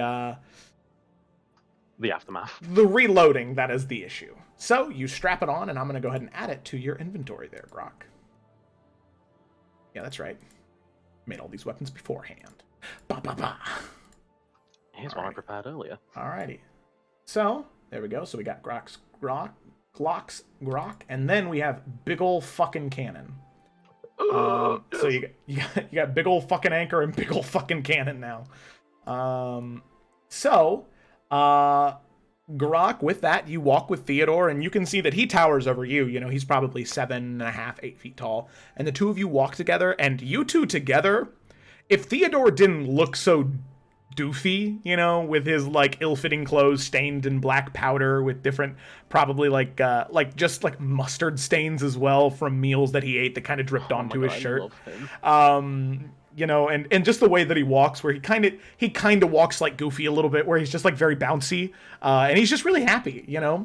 And he says, "Well, right through here, and you round the corner, and ending up right near this waterfall over here. You are able to go through the wall. Never mind. I guess it's not letting me. All right, whatever." So you're able to go through the wall and eventually get right by the waterfall over there, and strapping the cannon on, you can see the dummy set up off to one side, wearing what looks to be like just pieces of metal that are just kind of strapped onto it, giving it an AC, but a low one, and it's just a straw figure. And he says, "All right, well, what you can do is aim, and then you'll need a small match striker. So I have made this for you for free because Grok and Theodore are friends." Absolutely, mate. Absolutely. Like I said, best friends. And he'll like go to like kind of high five Theodore. And he'll kind of high five, and he'll miss the first time, and it'll be kind of like that, just like the fingers high five. And he says, yes, "No, wait, yes. Let me try again." and he's gonna make a dexterity check. Oh, that's a natural one. He just misses. Grok will like literally grab his hand and slap it for him, say yes. Yes, yes, yes, yes. And he says, "Oh, here, give me your hand." So, in the case, there is wicks in there for you to replace the cannon, but in the meantime, and he puts on your hand what looks to be a small glove that near the thumb and the finger have two different, what looks to be metallic materials. When you snap your fingers, it will create a spark. And don't do it now, but when you create the spark near the wick, it will light, and the big wick will burn, and then the cannon will fire. You'll have to replace the wick, the cannon, and the materials on the glove after every fire. So it is probably a once every other type of fire on, but I can guarantee you the pack that it punches is quite amazing. I'm sure it kicks like an absolute drunken mule. Yes, it does. Alrighty, so with that, Grok, you are able to aim, and it should be all set up where it actually uses your Constitution modifier as the attack bonus. Okay.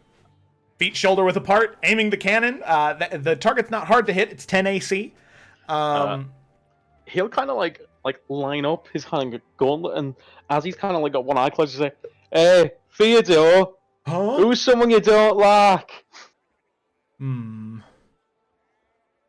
There is a dwarf named Torben who always comes by my shop and critiques my work, and he's just not very nice indeed. Well, I agree, Theodore. He sounds like a fucking knobhead, so let's show him. Alrighty, go ahead and roll for an attack with advantage. And Grok will like slap, like kind of like as he slaps the cannon with his other arm, just like clack it onto the matchlock.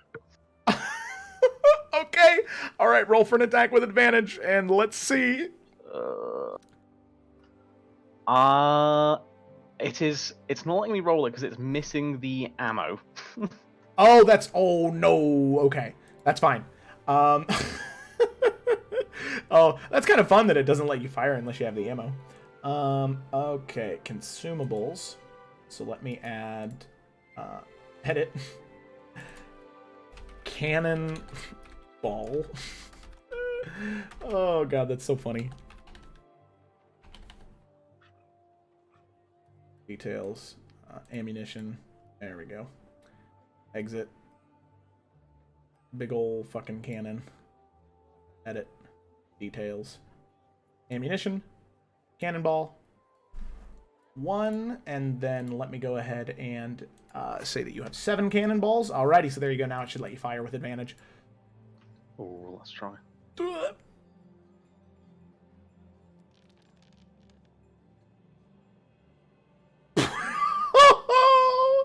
Alrighty, so barely you're able to hit, and oh god, you can see the cannon fires as you slap the matchbox, and it just barely hits. As the cannon fires, you can see that from the force and the absolute intensity of the matchbox, the cannon actually shatters, like that metal casing shatters, and there are just all of these smaller cannonballs, these beads that explode out and just completely tear through the sheets of metal and the straw, turning it into a small, like, straw explosion in front of you. And as it hits and the straw, like, rises up into the air and the metal sheets are just completely thrown up against the back wall, Theodore says, "Oh, yes! I hadn't tested it yet, but I'm glad it worked." I could have blown me fucking out. Yes, you could have.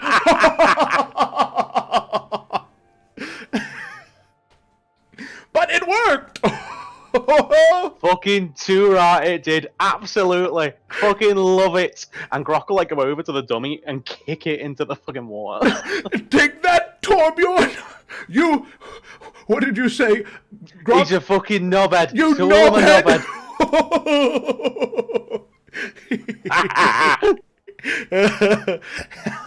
Alrighty, so you and Theodore stand there for a little bit laughing, shouting at the straw figure of Torbjorn, calling him a knobhead. Just this straw man floating down the river. And after the laughter settles, Theodore kind of tucks his hands into his leather apron in front of his waist and says, "Well, Grok, I'm glad that you came to me." Honestly, Theodore, no one else, mate. Anytime I need anything, not just new cannonballs, anything, whenever I'm in town, I'm coming right for you, mate. We're gonna go for a pint. We will? Of course we will, absolutely. Thank you, Grok. That is very nice of you.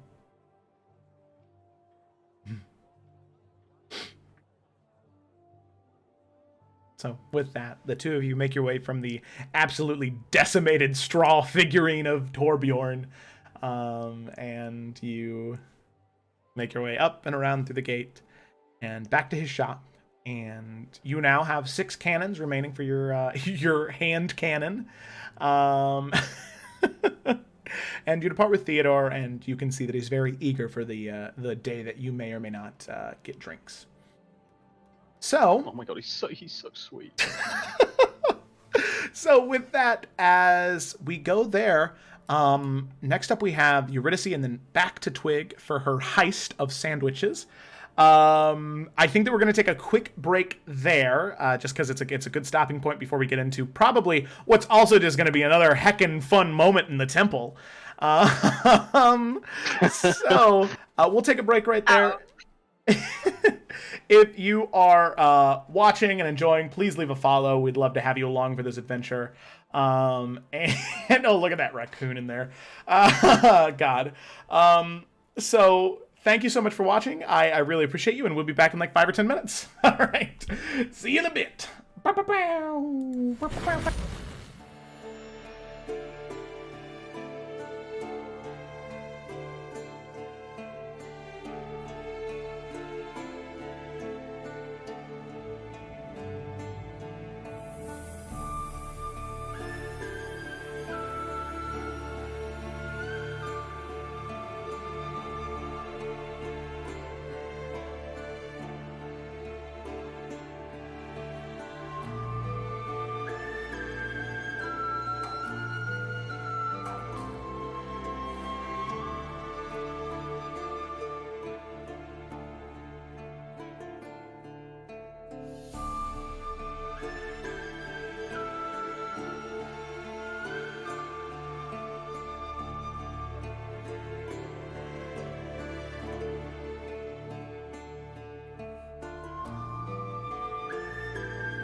Alrighty, hello there, Yes. everybody, and welcome back. We are back in action, and I just want to give a really, really wholesome thank you to everybody who's been watching so far. The viewership tonight has been crazy, and honestly, I haven't addressed it so far because I've just been so focused on the whack-ass stuff I've been doing in-game that I haven't even noticed, but I just want to say thank you to everybody who's been watching.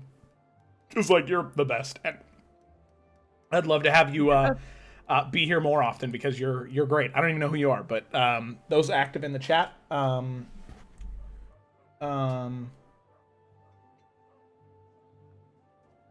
Okay, Joe, did you break? Yeah, no, sorry. But I just wanted to say thank you to everybody who's been watching, and yes, everybody. We were all just bragging about all of you earlier, like proud moms who have their children's pictures on their desk at work. That's how all of us feel about all of you watching. It's those kids' drawings on the fridge. It's magnets to the fridge. Yep. You guys are the macaroni art, and we're so happy to have you. Okay. So, oh, look at that little raccoon emoji. Okay. So thank you for watching. If you are watching and you have not yet joined the Discord, do so. We have a lot of fun stuff going on there where we actually have a text RP forum set up where what you can do is you can make a character. It'll be approved by me. You have my picture? What? Yeah. Yes, we do, and it's not coming off our fridge. I'm too proud of it. Where we have a text RP forum where you can make a character, it'll be approved by me, and then you can actually start to interact with not just the players of the campaigns, but also with other members of the community. And you are doing so in the world of Illica, my own homebrew world. And the best part is that there's a good chance that your text RP characters could actually cameo as NPCs in the actual campaigns themselves. It's so much fun. Not only are they talented RPers, but almost all of... Peers.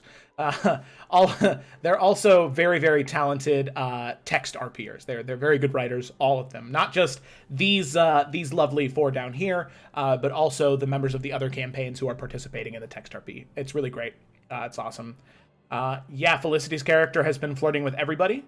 And Kayla's character will flirt with you, but only to get what she wants. So, I mean, what can you do? What can you do? Hey. So join that if you would like. We'd love to have you there because you are amazing. Oh, wait, Tiki flirting. Oh, my gosh. Well, make sure that you're a part of the Discord before that happens so you can see it happen for the very first time because it's going to be beautiful. All right, so let's roll that intro and let's go ahead and get started.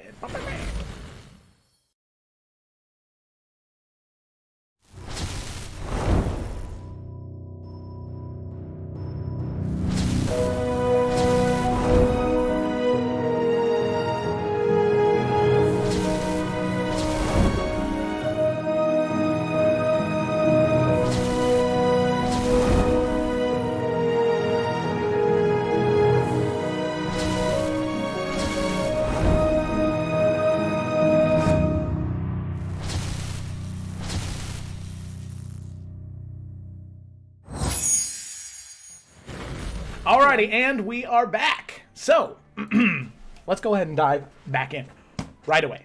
So, picking up where we had left off, the group had gone from the very high emotional moments of Eurydice and her sort of almost PTSD of her interaction with Day and the choices she made in that interaction. She was reunited with Izzy, who tried her best to share some caring words and tried to help, but seemingly only hurt more with the words that she tried to give. Same thing happened with Nalfion, where he tried his best to be as supportive as he could, and while Eurydice was more receptive to it, Nalfion seemed to just say the right things to almost make her feel worse in some aspects. But with time, Eurydice got better, they talked it through, and... well, eventually was able to come downstairs and eat a little breakfast, and then the rest of them, now Grok, Twig, Nalfion, Eurydice, and Izzy, the five of them able to split off for the day with different things they needed to accomplish. So Grok went to pick up his hand cannon from Theodore and had one hell of a time blowing up the straw figure of apparently a dwarvish man who was picking on Theodore by the name of Torbjorn. Nalthian was able to purchase some studded leather armor from an old consort of his who seemed to have struck just the right nerve to spark some anger in Nalthian. Twig was able to do some investigating with her tools, create a scope for her crossbow, and give her a little bit more lethality with her weapons. She also met a raccoon named Danny, and Danny was kind of an asshole and really manipulative, and Twig just felt bad, so she decided that she's going to go to the temple and steal the bishop's lunch for this raccoon, and then the raccoon said he would find her. And it's great. I love every second of it. Sandwich Heist. Sandwich Heist is real, and it's happening very shortly. But before we get to Sandwich Heist, we need to go to the city's temple. So Eurydice, you originally stopped at the gates, or at the market, and you spent maybe an hour or two there looking around, trying to find different things and different a place to sell Bishop Vizier's jewelry. And you eventually do, not for the price you wanted, but it's the best price you can get. After going through that, you make your way around throughout the city gates, past the Lord's Manor, and eventually up to the Star's End Temple. You make your way up and through there until eventually you get to the temple itself. So as you arrive in the city's temple, you can see that not much has changed from when you were here yesterday. There is a good amount of people in here praying towards the different statues of the 9 divines. And as you enter, you do see a couple of familiar faces. You can see the bishop standing up on a ledge in the upper levels of the temple, just looking down and then talking to several people up on those upper levels with him. The different priests and priestesses. So as you enter the Star's End Temple, what would you like to do?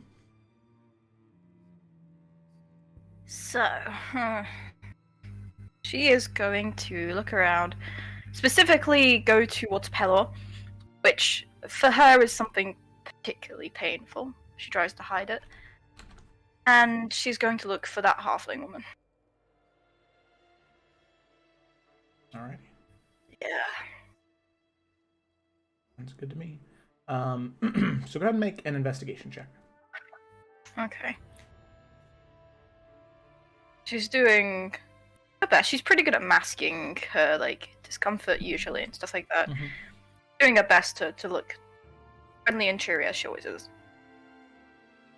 Okay.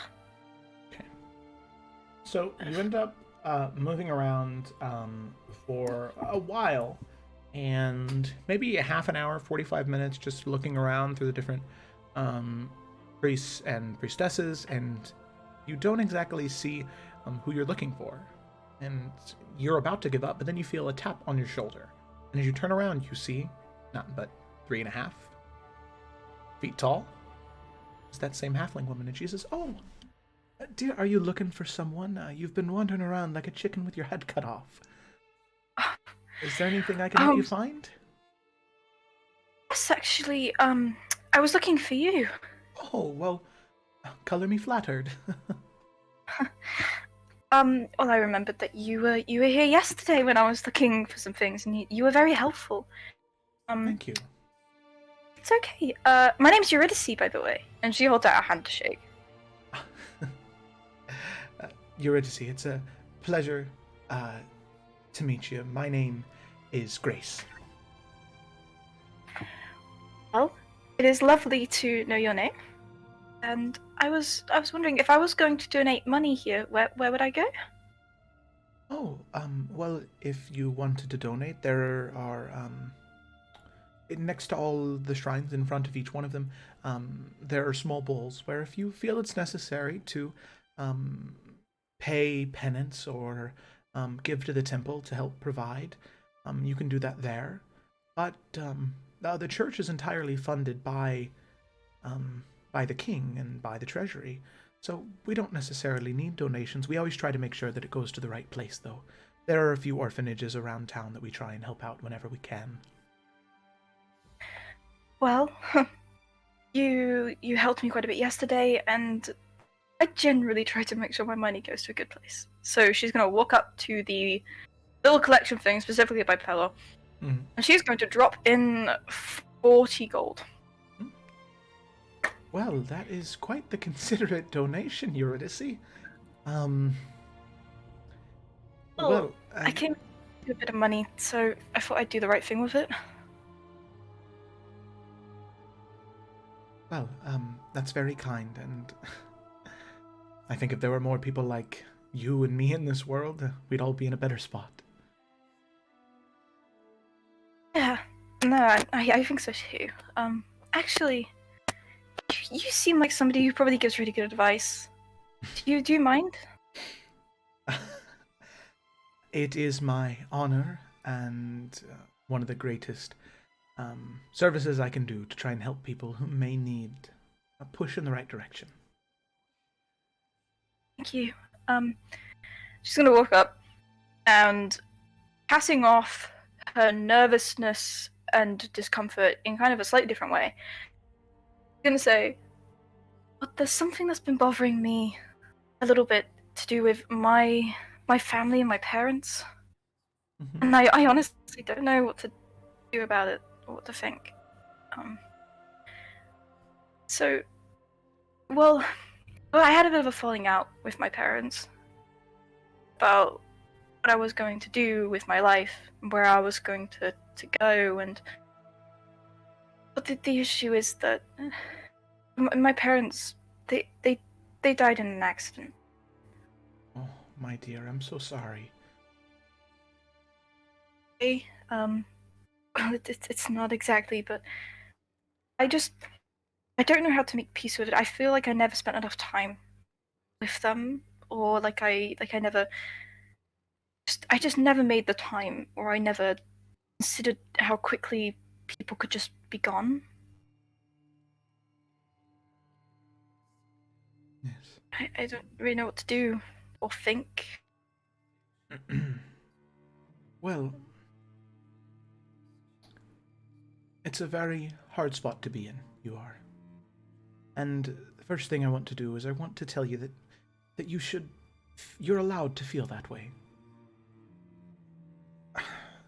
One of the biggest problems I have with any of my other priests or priestesses who work here with me, who serve the light of their gods, they try and tell people how they should feel and what they need to do to feel better.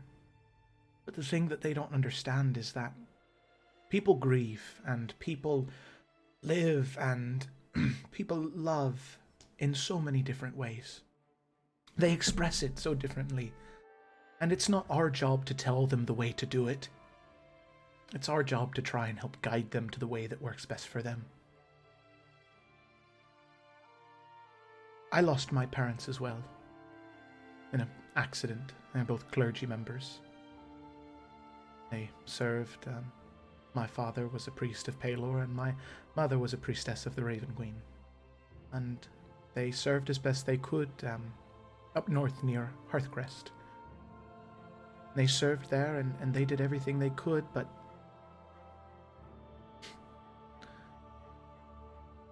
well, I lost them as well in a freak accident. So for me, what I had to do was, for so long, I blamed myself. I said it was my fault. That I was the one responsible. If I would have been at that temple, maybe I would have been able to get them out. Maybe I would have been able to help. I pushed away anyone and everyone who tried to help me feel better. Didn't listen to anyone. And I started to grow angry and distant. I let that anger and hate feed me. And then Bishop Redemny found me one day, like an animal backed into a corner. And I lashed out at him. And you know what he did?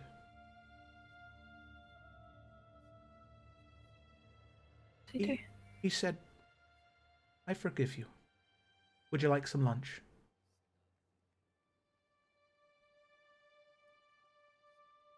And I said, all right. And he took me to the temple, and he gave me lunch, fed me, gave me a place to sleep for as long as I needed. And I realized that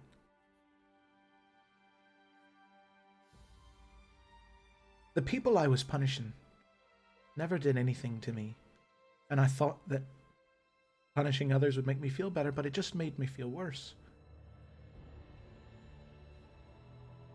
So I found that what I needed to do was let go. Realize that it wasn't my fault that my parents died. Let go of the past and look to the future, look to what I could do. And now I see that I have young girls like yourself come to me and they ask me for help.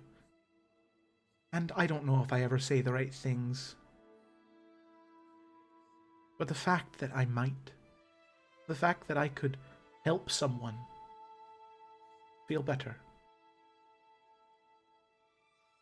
it makes all of it a lot easier. So my advice to you, Eurydice, is to not give up and concede to the feelings you have. Try new things. Try to find a way that actually makes you feel better. The longer you stay wrapped up in your own anger and sadness, the harder it is to get out.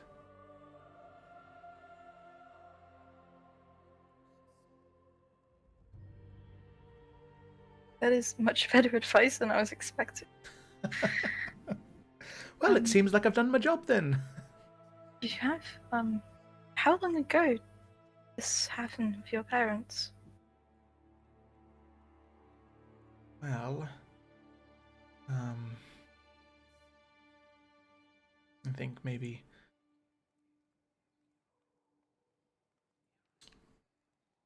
5, 8 years ago. There was a long span of time where I lost count of the days. Got so wrapped up with the wrong people.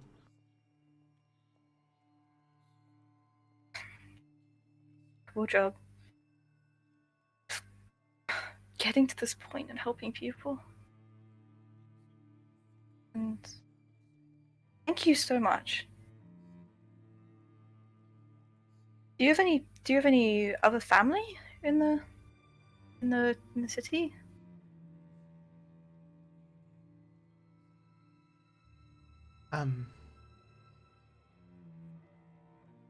There would be times where we go to orphanages, and I don't have any kids of my own, no. But there's one orphanage near the Mother's Temple. Those kids there I've taken a special liking to. I've tried to start the paperwork, but I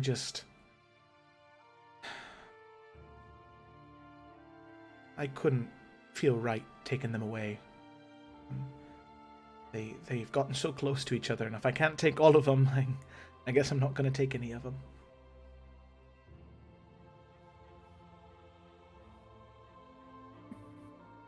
If they mean so much to you, you probably mean so much to them. Most of them I think I do, but there are some who... Now, you wouldn't believe the names they've called me, but I think they just do it because they're afraid of how they actually feel. Agree.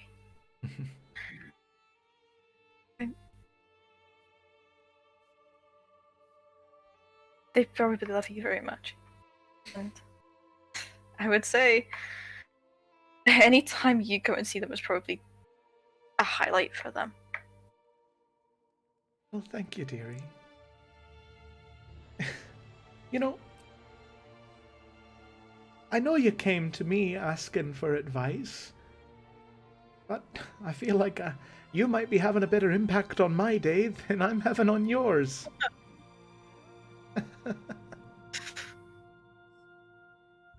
I think I just try to show people what beauty there is in the world and in other people. You should go see those kids. They probably miss you, even if they say they don't. All right. I'll go see him. Special for you, but you know what? Why don't you come see him with me? You always talk about how you try to spread light and joy, and, well, maybe someone with a smile like yours, they might brighten up a little bit more. Oh, well, when are you planning to go and see them? Well, I'll be finished up around here by 5. And, I'll pass by on my way home. Well, I have nothing else to do until a little bit later. So, provided I can get back to where I'm meant to be by about, I don't know, what, 6:30? I'd be happy to accompany you. Well, good. I'll meet you here, right around 5, all right? Yes. All right. Well, I look forward to it, Eurydice. So do I. Good. Yeah. Well, I suppose I should get back to it. And... Oh, yeah, sorry I'm keeping you. Oh, no, it's all right, dearie. I'm just doing my job. But...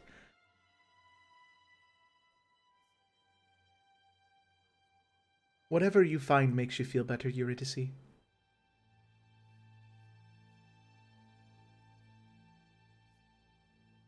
Make sure you don't let anyone make you feel bad for what makes you feel better. All right? Okay. All right. Well, is there anything else I can do for you, miss? No, I think I don't have much else to do. I'll maybe wait around a little bit, enjoy the view from up here. Yes. And see you at 5. See you at 5 then.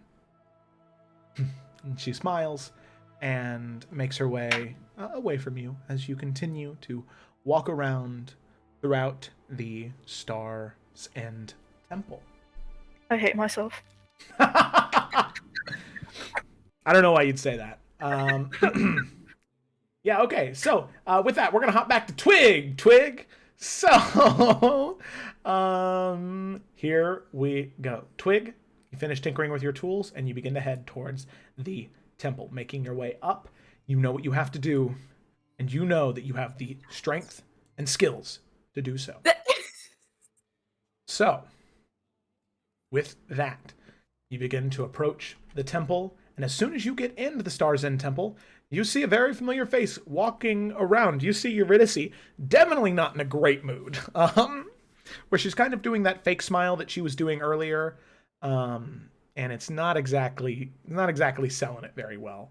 But she does have it on, and you see her there. And Eurydice, I'd probably say Twig's a little bit stealthy, but she's also pretty noticeable when she's entering into a place like here. So you see Twig enter, and Eurydice, the two of you kind of make eye contact from across the temple. Eurydice, I didn't expect to see you here. Are you okay? I'm fine. I didn't expect to see you here. I was just talking to someone. Are you okay? What are your plans? Well, it's a bit of a story, but you weren't here about the book, were you? Kind of lowering her voice. No, I wasn't. No, I wasn't. I was here for something else. Okay. Well, a bit of a strange question. Have you seen... Oh, well, have you seen someone with... I guess good food?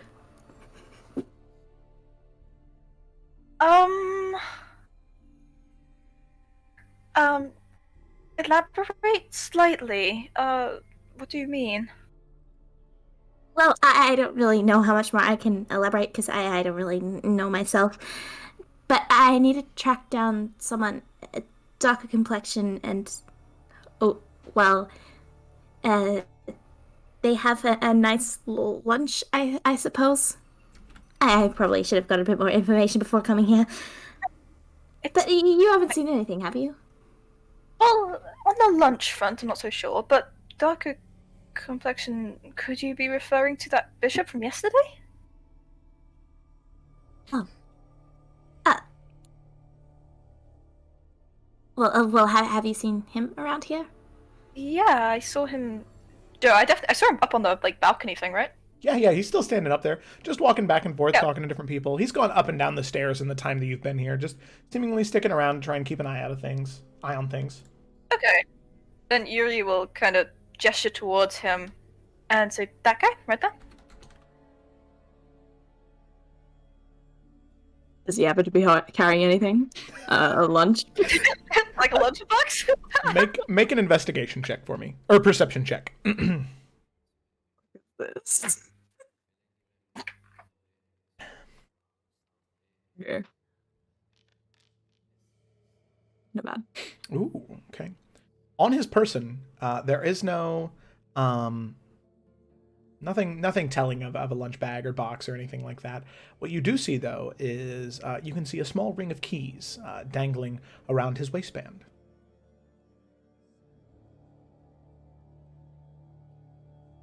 Man. You need to distract him. Are you doing anything right now, Yuri? No, I'm just kind of waiting. Well, would you mind coming with me or something?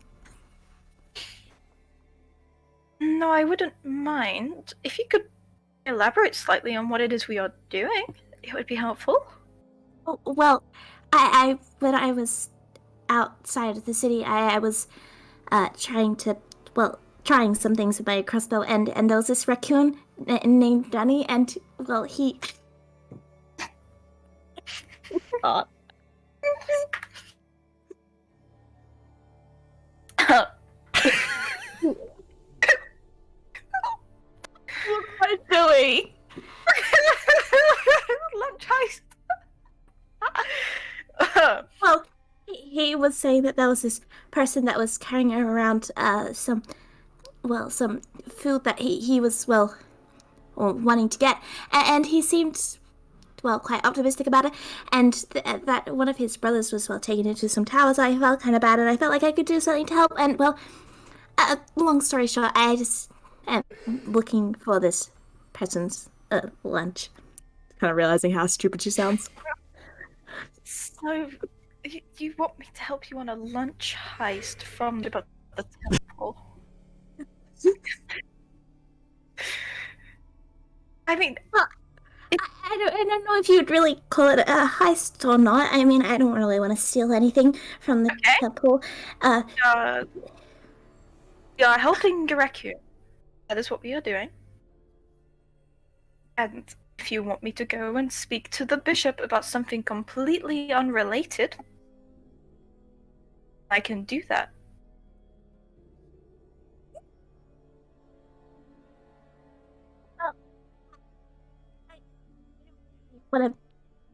Like I said, I don't really want to be out there stealing it, but maybe if we would ask, we could see where they got it from, at least.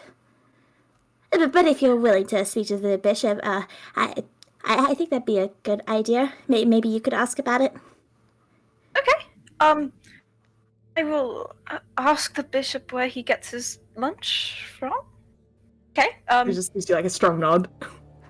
Okay. Right. Hey, let's go. Looking mildly confused. More than mildly, actually. Very confused. But on board with it. She goes up to she's gonna go find this bishop guy. Okay. All right, so you head up the stairs, and you find Bishop Redimni and he's just walking about, and he looks to the two of it's just Eurydice who walked up the stairs to go talk to him. Twig will be is like Twig hanging back awkwardly looking at him. Okay. So, Are you trying to hide from him, or are you just keeping your distance? Trying to hide from him a little. Okay, make a stealth check. Ooh. Oh my gosh. I don't want this to be terrible. Never mind, I'm too good. Oh! Why can't I have this with a Pretty good. waterfall, guys? What is this? Okay. So you make your way, and you're hiding around. They're just around a column that is right off of the stairs. You don't think that he noticed you, at least as far as you could tell. But Eurydice, you approach, and he looks to you, Eurydice, having a conversation. The conversation ends, and he slowly turns and looks to see you, and he says, "Ah, yes. The Eurydice, was it, from yesterday?" Yes! Oh, it's lovely that you remembered my name. You're Bishop Redimni, right? That indeed I am. Right. Well, I actually had a question for you, not relating to religion or archives, funnily enough. I had somebody, seem a bit hungry, me and my friend, and we heard that apparently you've got really great lunches, and we were wondering where exactly you go to get your food from. Is it your friend hiding behind the pillar near the stairs, or a different one? We just phrases. It is the friend behind the pillar. She's just nervous. She isn't so fond of crowds and people, as you can probably tell from her attire. More of a foresty person. Yes, well, I can see that, obviously. She is quite different. And not that there's anything wrong with that. But I did notice a strange behavior to her yesterday when she was leaving the temple. But I'm sure that was nothing. A uncomfortable nature around large crowds, yes? Indeed, yeah. Yeah. She's just much more comfortable when we're somewhere kind of a bit more quiet. Very well. I understand. In terms of where I get my lunch, if you really must know, I have a fish imported from my homeland of Atarashi. Fish is imported here, and I make sure to keep it cool so it survives for many months. And I roll my own sushi at home. With a special type of rice, seaweed, vegetables, and fish from my home.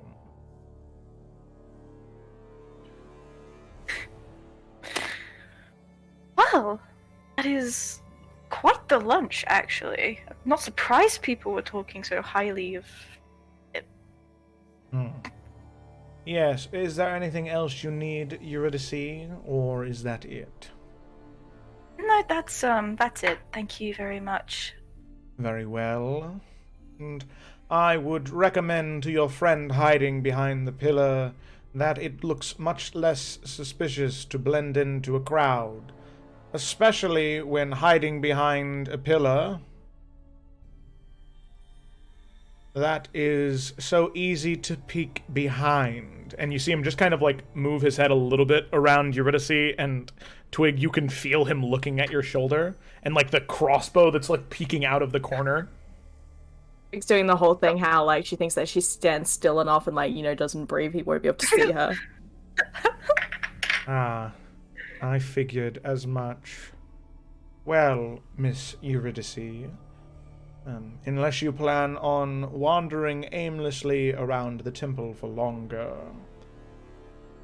I believe that my business here is done. Or is there something else that I can get for you, or any questions I might be able to answer? No, thank you. I might be here a little longer. I'm just waiting for Grace. We had some plans after she was finished up, so might be around a little longer, but I will leave you be. Thank you very much. I saw you speaking with Grace. A very kind woman. And good-hearted. Yeah, I noticed. She gives great advice.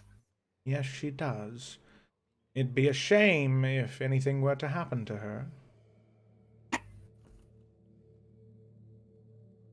Insight check. Make an insight check.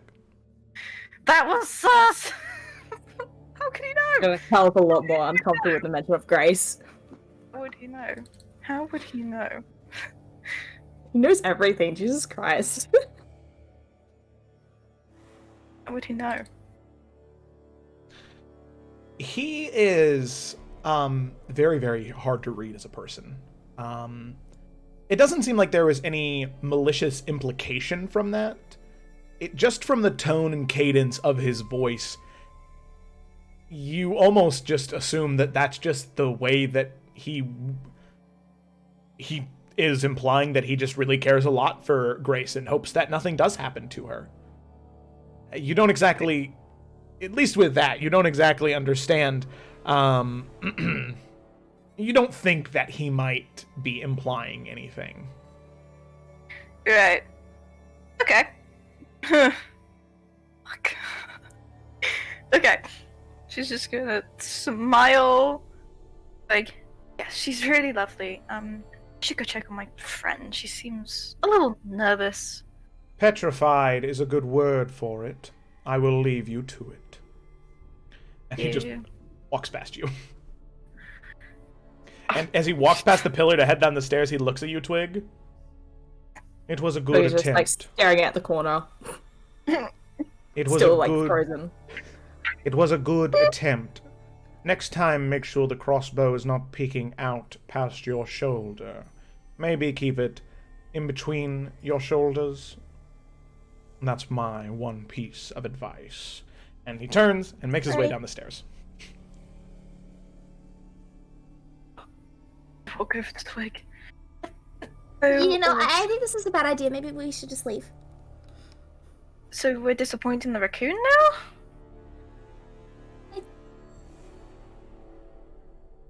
It's up to you. How about this? Probably.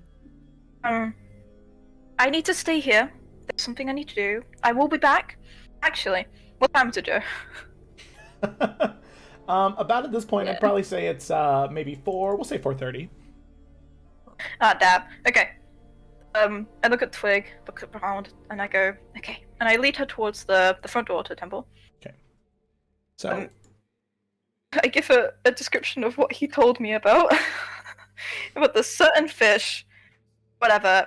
And I give her, like 10 gold.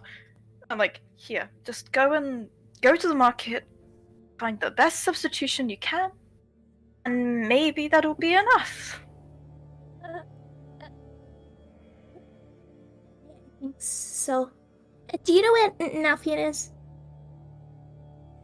I think he was going to get armor. Right. City, you might not be able to find him.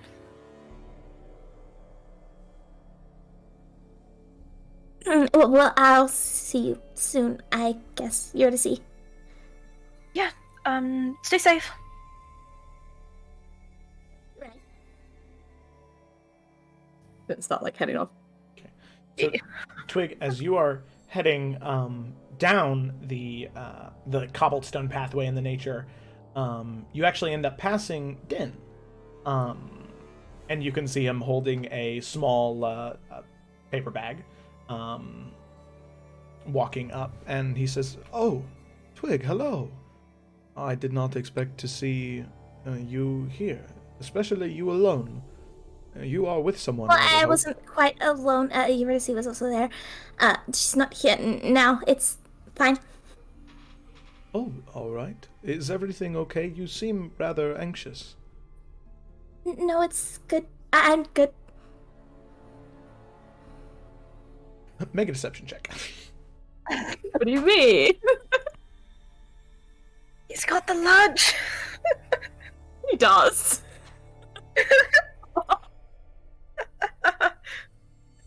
Oh. I do not know why, but there is some reason why I do not believe you. Would you like me to go find one of the others, Grok or Nalfian or Eurydice or someone else?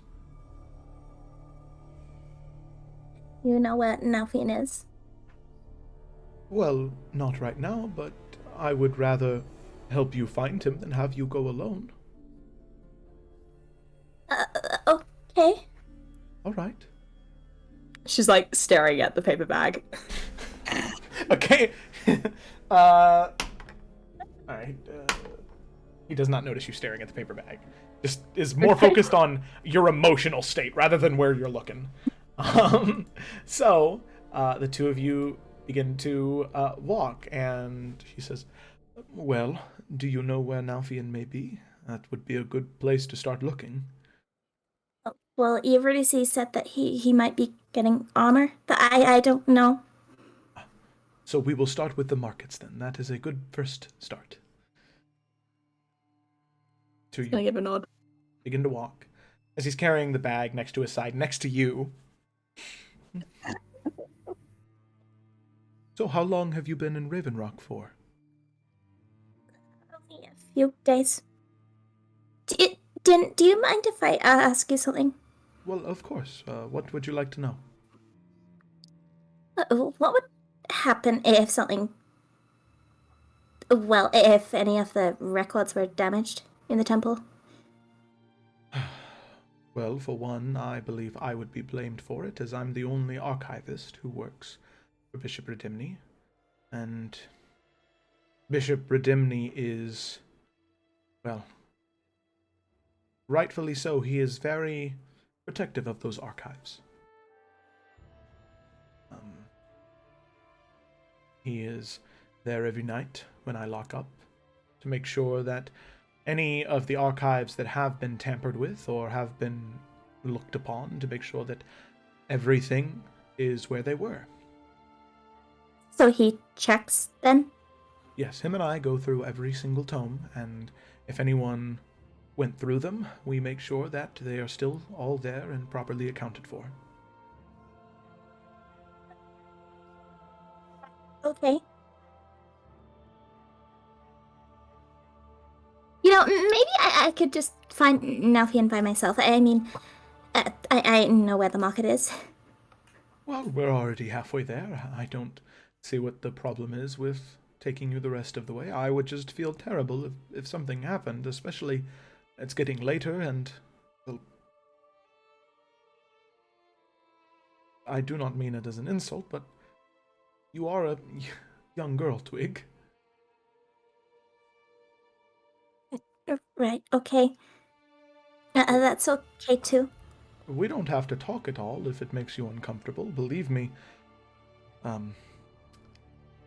I spend so much time alone most days. Talking is hard for me as well. So, we can walk in silence if you'd prefer. It's not like I don't want to talk to you. I mean, you're a nice person. I wouldn't want anything bad to happen. You know, maybe it's better if we don't talk. And you can see his face kind of twisted when you said anything bad to happen. Yes, maybe we should just walk in silence. So then you and Den, you make your way down. Whoa! Through the Lord's Manor and the back to the markets. And as you get there at about 5, right when Eurydice, you meet up with Grace, you do get to the markets and you can see Nalfian. And you can see that at about this point, he is walking past and walking through the markets, and you can see him carrying what looks to be a new set of leather armor with studded rivets in it. And you and... wringing out his hand. Yeah, he's cracking his knuckles a little bit, shaking it. And Den, as you're approaching, sort of looks at Nalfian, recognizing what that means, and chooses not to say anything to Twig about it. And as you approach Twig, you're able to get in contact with Nalfian, and Nalfian, you see Twig and Den approaching together, oddly enough. Oh, little bird, you found a friend? I didn't know you were going to the temple. Din, nice to see you. How are you? I'm very good, Nalfian. It's a pleasure to see you again. Am I missing something again? It's been a day of events, and I feel as though everything's flying right past my head. No, nothing happened. It's fine. I was just looking for you. Oh, well, you found me. Din, thank you. I'm sure I'll see you very soon, right? Yes, I have a meeting with Bishop Redimni tomorrow to discuss a small leave of absence. I was just leaving because a little bit of a late start for him this morning, and he forgot his lunch, so I ran back to his home to grab it for him, gesturing to the bag. How kind of you. Well, He's like looking at it remember, in head for now. Just as he's gesturing towards it. remember that this is for you, friend, so you deserve this, as any man deserves a chance at, redemption. We'll call it that. Redemption. And Nalfian will just kind of like pat him on the shoulder. And he kind of pats your hand on his shoulder and says, "Or revenge, or just answers, really." That works too. Also, Twig, is there a reason why you're staring at Bishop Redimni's lunch so hard? No reason. Like, are you hungry? Did you not eat anything this morning? No, it's fine. We should drop it. Well, if you are hungry, I don't know how much you would like his lunch. It does not smell exactly that great. It's made from very rare, a rare type Wait, of... are you offering? Wouldn't the bishop be mad? Well, I'm sure that if I said that there was maybe something that ran up to me, he has known that there have been, well, oddly enough, the past few weeks there have been several raccoons who have run up to him to try and steal his lunch, and maybe this time, well, maybe Din was not brave enough to fight off those raccoons. That sounds like a believable story to me. I will say, if you plan on eating it, to plug your nose when you try to. If you open the bag, you will understand what I mean. The fish does not... When it is met with air, it does not... It is not good. I will leave it at that.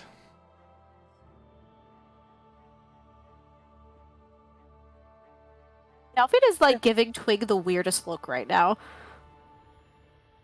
Twig is just ignoring it. I will say, as he kind of like hands the bag off to you, as fine as I am with giving you this in particular, I'm sure that there are other things that you would prefer to eat. I do not mean to be rude, Twig, but you do not look like a native to Atarashi. No, it just looked... Trying to like not smell it too much. It just looked really nice. Yes, well, I suppose I should be getting back to Bishop Redimni then. I suppose so. Yes. Thanks, Din, I think. Of course. You're welcome, I think. Like, looking between you and Twig. Yeah, I'll do the same thing. Yeah. Well, see you soon then. Yes, see you soon. And he just kind of looks at Twig again with like a cocked head and eyebrows that are just kind of mismatched. Twig's giving a very forced smile back. Ah, Come on, Twig. I have a place where we can sit and eat. And Nalfian's gonna like kind of like walk by her, kind of usher her away from Din. mm-hmm. And with that, Din turns around and heads back to the temple. And the two of you head off to the tavern to wait for everybody. Yeah, actually, Nalfian was gonna take her somewhere else. Okay. Alrighty. Yeah, I was gonna say Twig won't go back to the tavern just yet either. So he knows a spot, right outside the walls, right over here, where you can see the theater from the Okay. little cliff hit. Yeah. Sounds good to me. So the two of you. Well, let's not throw Twig. Yeah, there we go. Okay. All right. So kind of like, bobbing and weaving through the crowd, he knows like a secret way to get outside the wall and onto like this cliff side. And it's like a really pretty clearing out here, and it gives you like a really clear view of the theater from here. And he'll just kind of like sit on the ground. Look at this view, isn't it beautiful? See, if you're really lucky, and if you come here at the right time, you can practically see the show for free. You just gotta listen. And he'll kind of like pat the ground next to him for her to sit. Yeah, she'll sit down next to him. So, tell me, why are we taking lunches again? Oh, well, it's a little bit of a story, but there was this raccoon that was asking for it, and I felt bad because he was saying that he'd lost his brother to a tower, and, well, I thought it'd be a nice thing to do, but I didn't realize that it was the bishop's lunch, and, well, at least now I've got it. Sorry, did you say raccoon? Yes, named Danny. Are you feeling alright?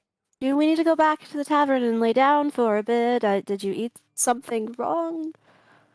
No? You just talked to a raccoon today. Well, yes. Okay. I was out of the walls. I was trying a few things with my crossbow. I think it was successful at least. And, well, he was there by the statue, and, well, we got talking, and, long story short, I have the bishop's lunch. Now he just laughs because he does not know what to fucking say to that. Well, that's so. All right, great. I think you've done a good thing today, Twig. Well, if that's true. Well, we're here now. You can't necessarily just give it back. You might as well give it to your raccoon friend. Right. Hopefully he comes by soon. Oh, well, I apologize for bringing you here. I thought I'd give you a nice view while you ate your lunch, but if you're not going to eat it, we could always leave. Oh, no, it's nice. I mean, I didn't want to keep you if you had other things that you wanted to do today. Oh, no, I've taken care of everything I needed to take care of. And he just kind of smirks at that. Right. Twig, what's your passive perception?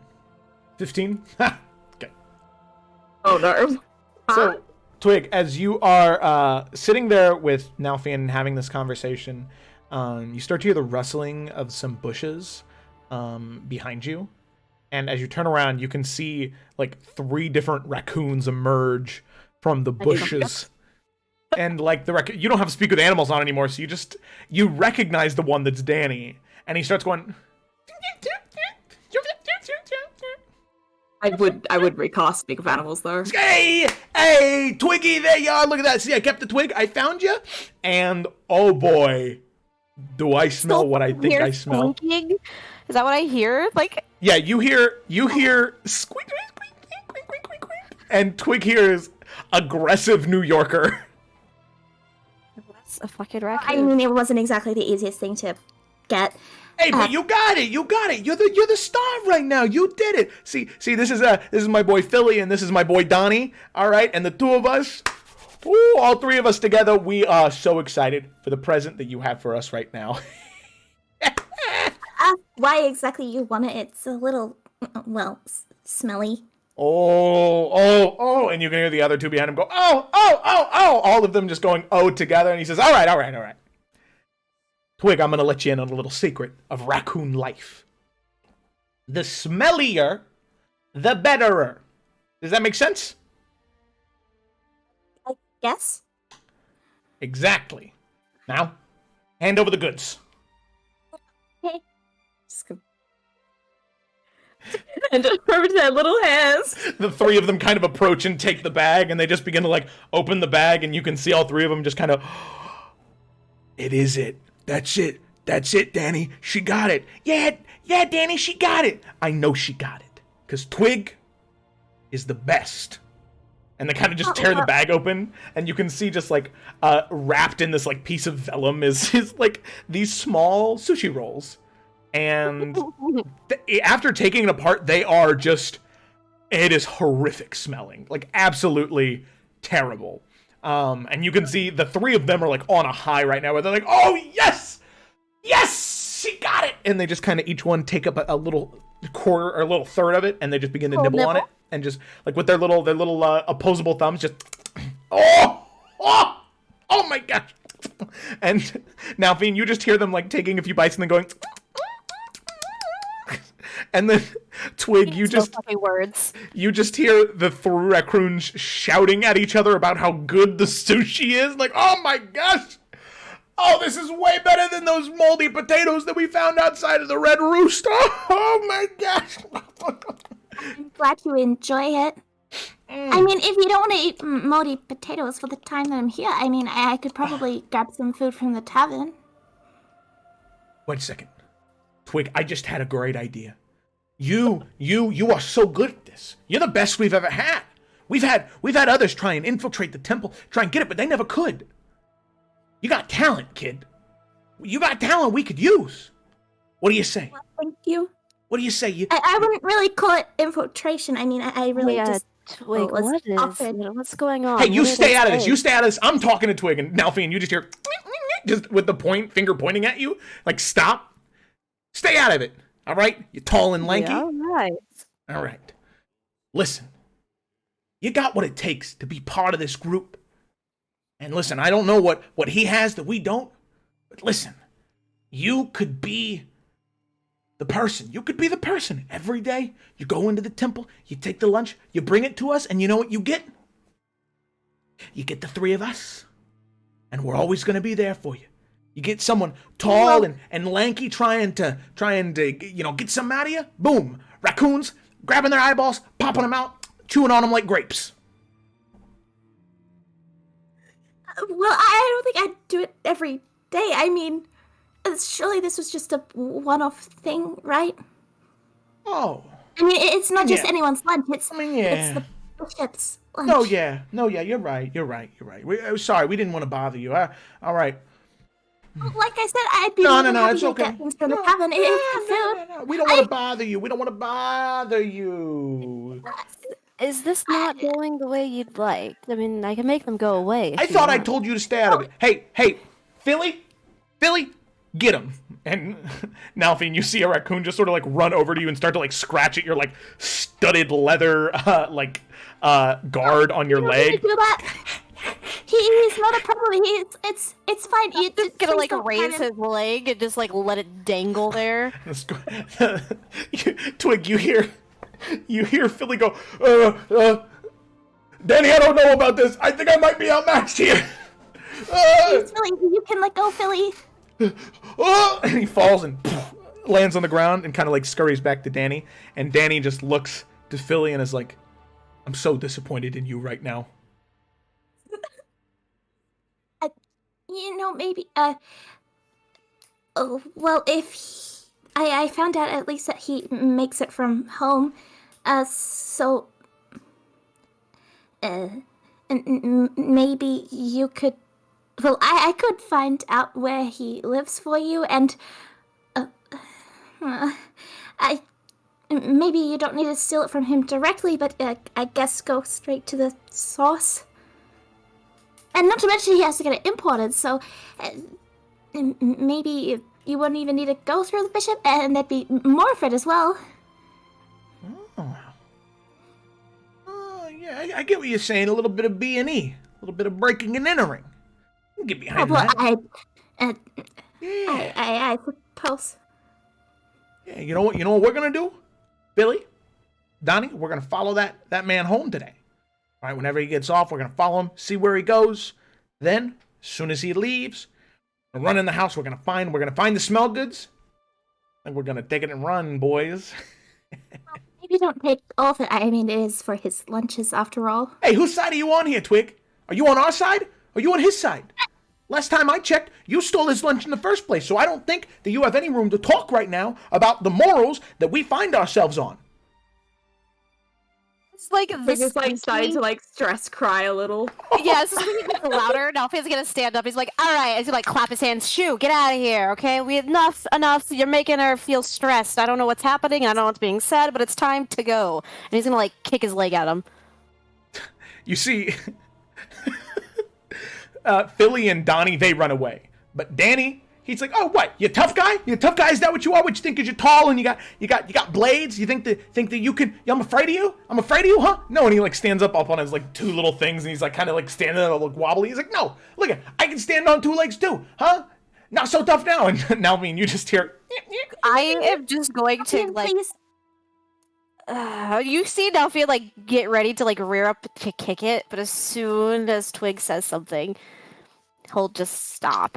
I see what's going on here. I see. And he kind of gets back down on all four, and he's like, "I see why you don't want to join our gang, Twig." Well, it's not that. I just have other things No. that I also need to get done.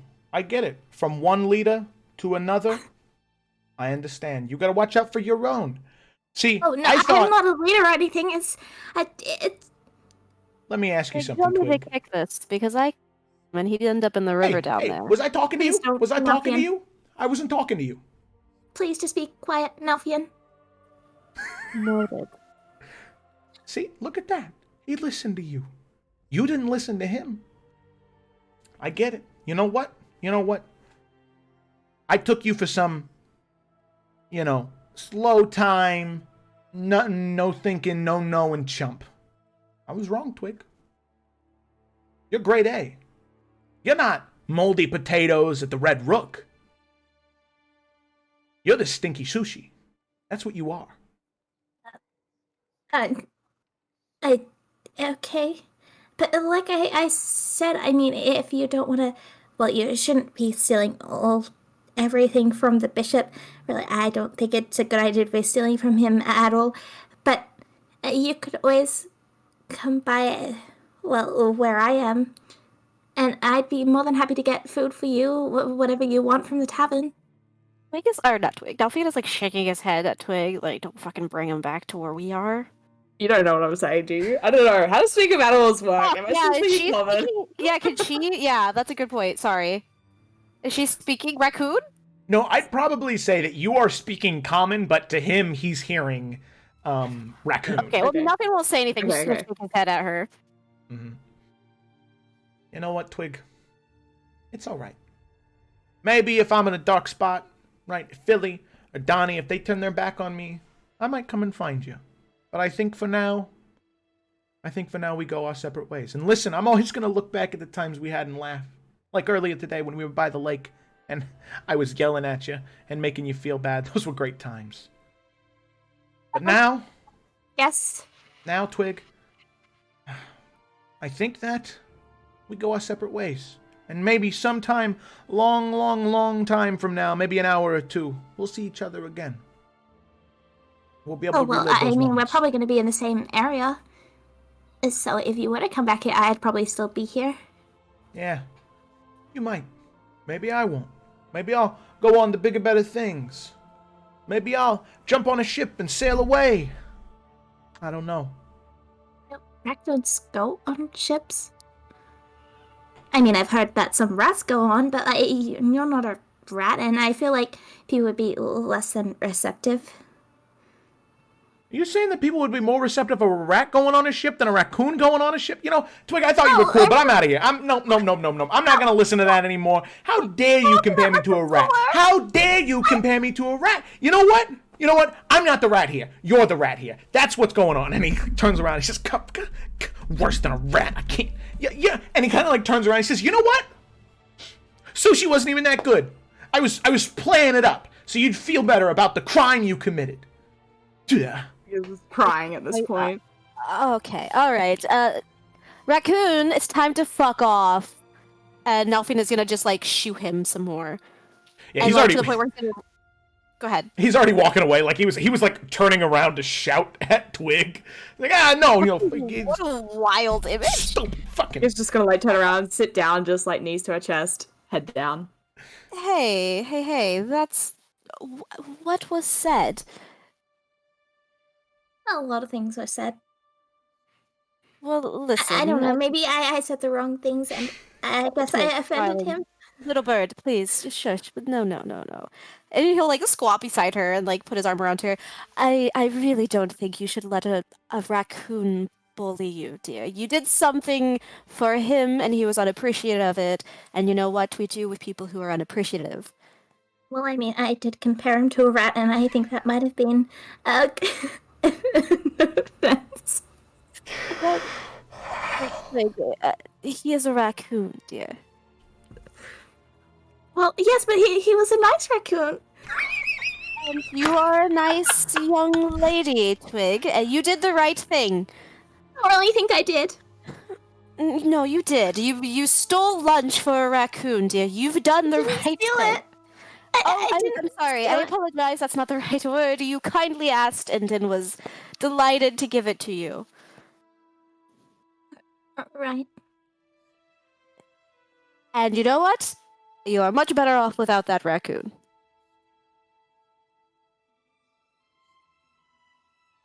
Nalfian on the inside is screaming. Because this isn't what he expected today. But he is just laughing so hard in the next room.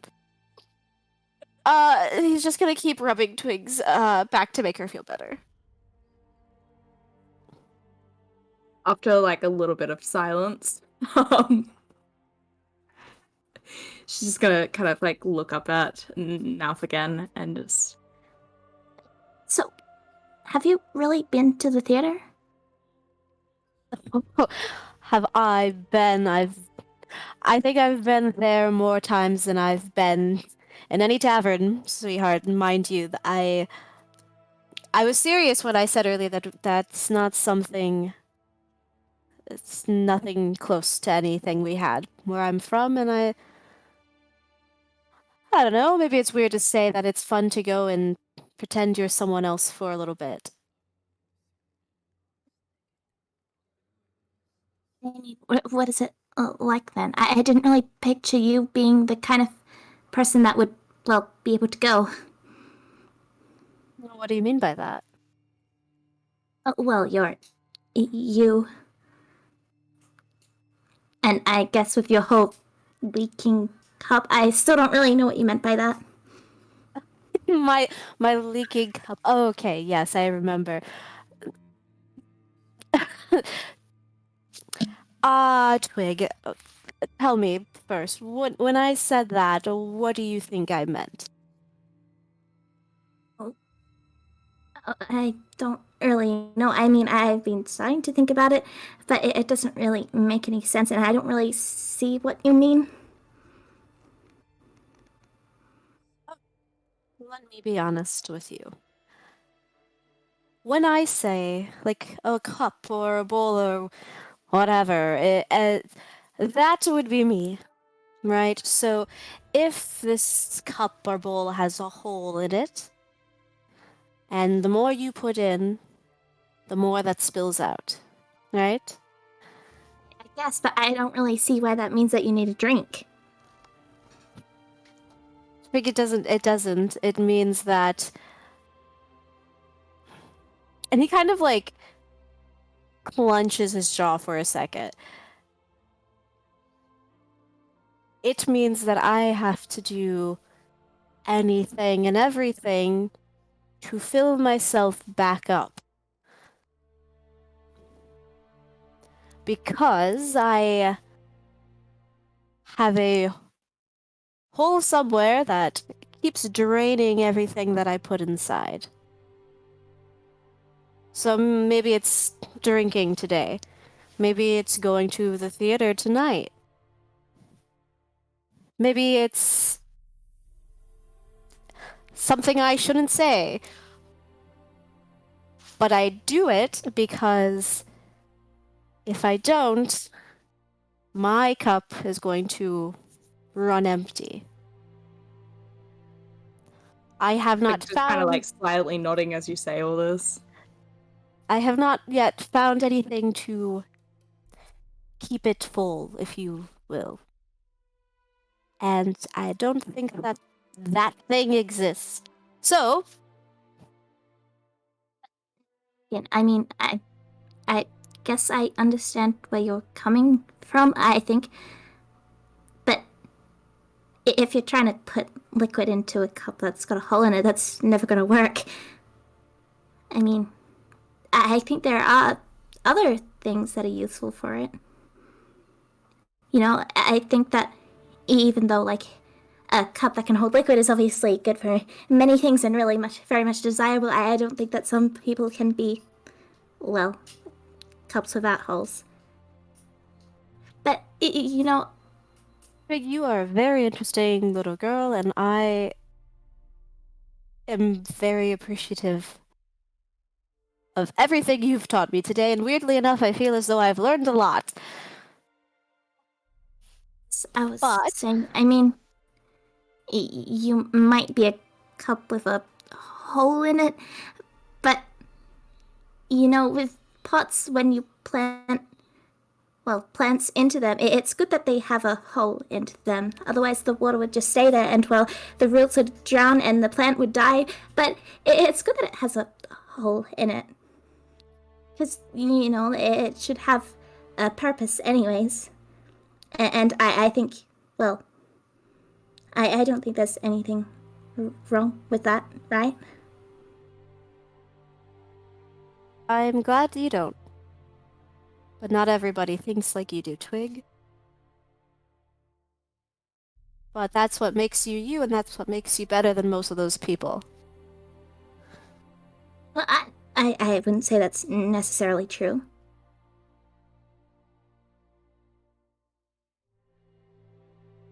And Nalfian's just quiet for a long time.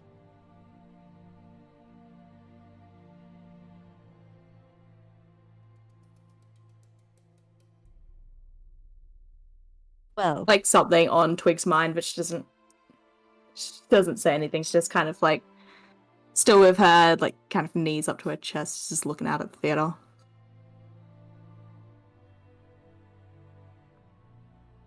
Twig, I have learned a lot about cups and holes today, and I'm glad that we had this talk.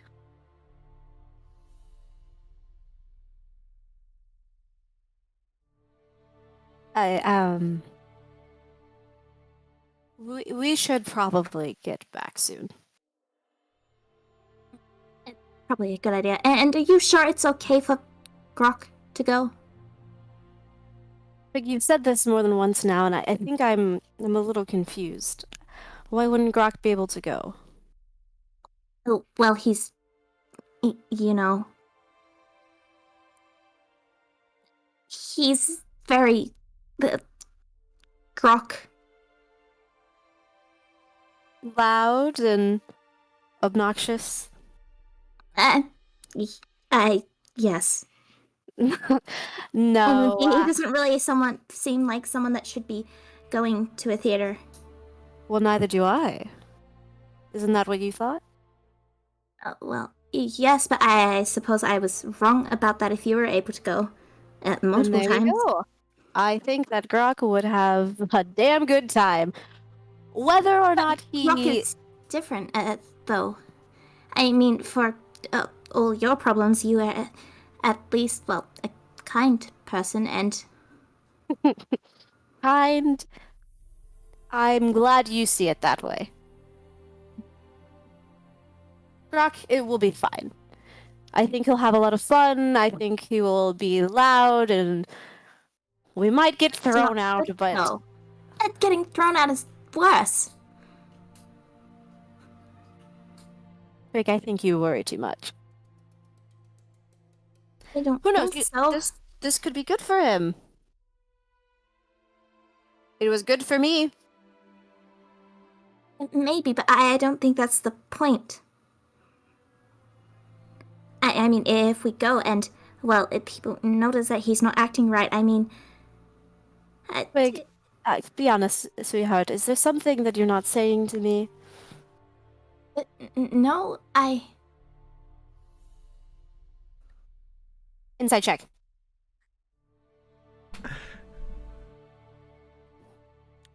All right. That would be deception. Yeah, I don't know. Just Nalfian, go ahead and make an insight check, and then Twig, you can reveal as much as you feel is necessary with whatever he rolls. All right, 15. What vibe is he getting?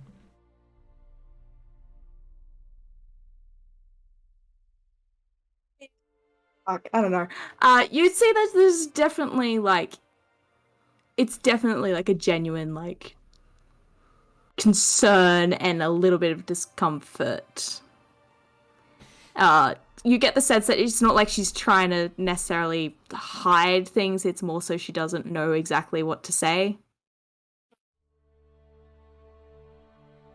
But, I mean, you can probably see that there's also a little bit of something else there. Listen, Twig, I think you should give him a chance. If it gets out of hand, if he can't contain himself, I'll take him outside, we'll have a conversation about it, it'll be fine. Grok is my friend, he is your friend, and I don't think he would purposely go out of his way to ruin anything. He might say some things out of line, out of turn, but I can't say that I don't think it'll be fun. it's not whether or not I think that, he's acting properly. That's not really... About other people. Yes. I mean, if it's at a theater... Well, I mean, those people are a bunch of assholes with a stick up their ass. Not good people who walk around like they're better than everyone else. So, who cares what they think? Well, everyone really should. I mean, if it's someplace like a theater, then it has certain, certain expectations, I guess. I don't really know. I've never been. I just... Relax. There's no expectations. If people are watching, good. They might learn to have a little fun in their lives rather than just being some stuffed up pricks. Bad people who are just don't worry about it. It's going to be fine. Come on. I think there is something to worry about. I mean, maybe it's different here, but I mean, when my mom would go, she would always, she'd always make sure that she looks her best before she went, and she said that I couldn't go because, Why couldn't you go? You look fine. You're a little girl. You don't have to get all dressed up if you don't want to. It's not about the appearances, dear. It's about the production itself. Kind of gets a little quiet. She was worried that I wouldn't... She just wanted people at the theater to,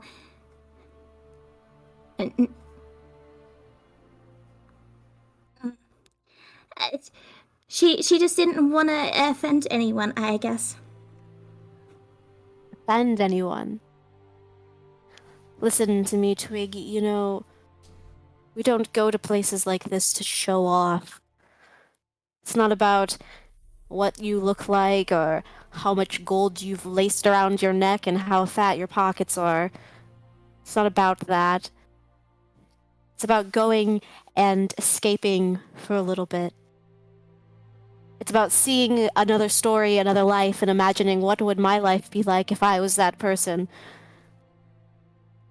You don't go to pretend to be royalty or nobility. That's not what this is about. It's for everyone to enjoy. There's no restrictions on it. So you look however you want to, dear. If you want to stick some more of these papers on you, you damn well better. Well, they're not just papers.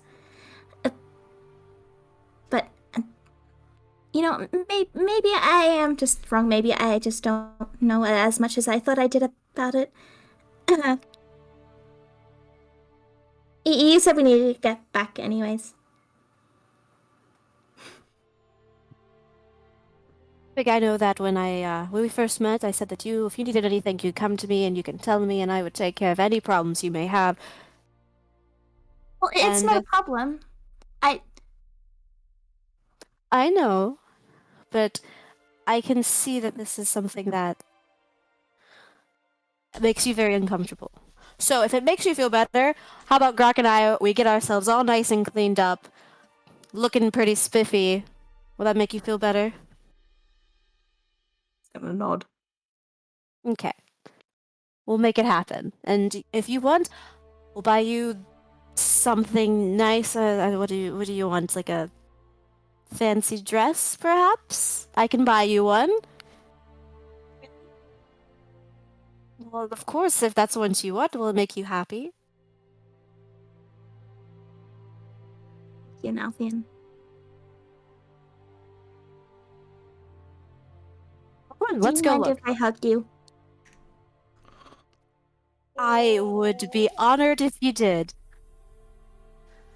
We go and get a little hug.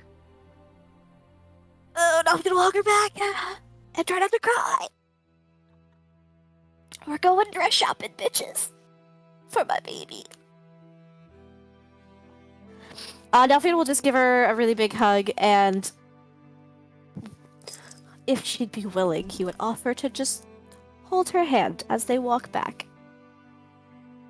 She would be willing. Okay. So, man, the two of you stand up. You make your way back through the small gate that led out to this ledge where you could see the theater, and looking out the theater, the absolute beauty that it is, shifting colors all around it like its own little mini aurora borealis.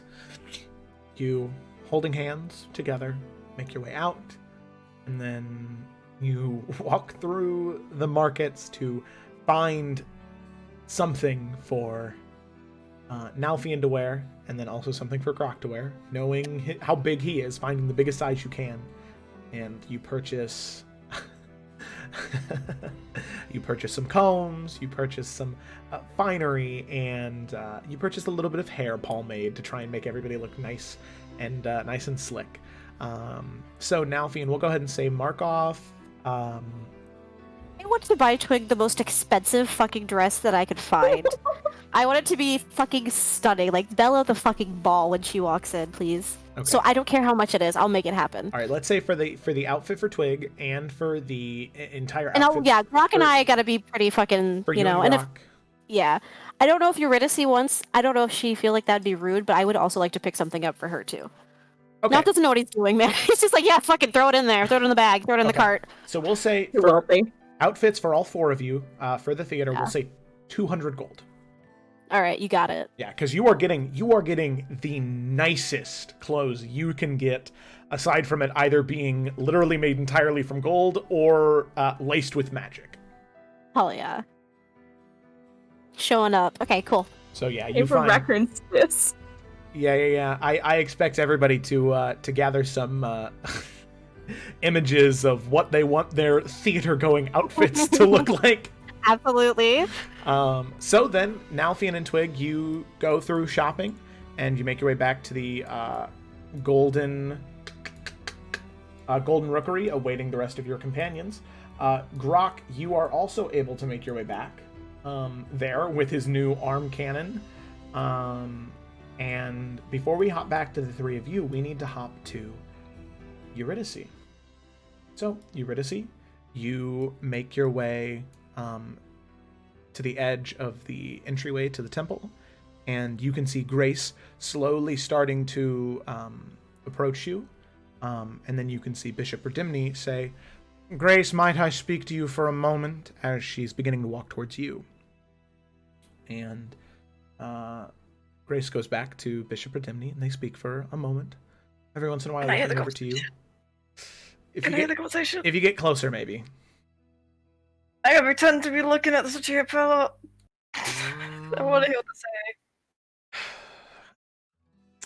Do you? No, you don't have the observant feat for reading mouths. I Yeah. do not. I mean, I'd say that if you try and get closer, they would stop talking. Okay, then she won't. Okay, they She'll talk just- back and forth.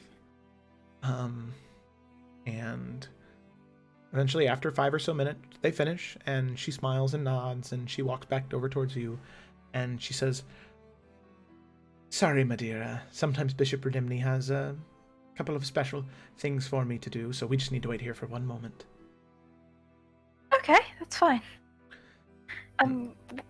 What are they? If you don't mind me asking, if you don't want to say, it's fine. Oh, well, there was another donation that was made today of some foods and goods, and he knows that, he was wondering if I was stopping by one of the orphanages, and looks like I am, so I said that the two of us could take some of the goods over there. Oh, that's lovely. I'd be happy to help you carry stuff and deliver it. And Bishop Redimney comes back, holding two different, what looks to be like leather bags full of supplies, and hands one's to Grace and one's to you. Eurydice, and says, "Oh, it's nice of you to help. The temple always appreciates those who, although they do not serve the clergy or are not a part of it, that they're willing to help in whatever way they can." It's my honor. I thought it would be good to help after you let us have a look at the books yesterday. Of course. Let you look at the books. Well, I hope that they're happy to see the items that are being gifted to them. And in case you ever need to speak with myself or access the archives again, just feel free to reach me. I'd be more than happy to be a font of knowledge for you and your companions.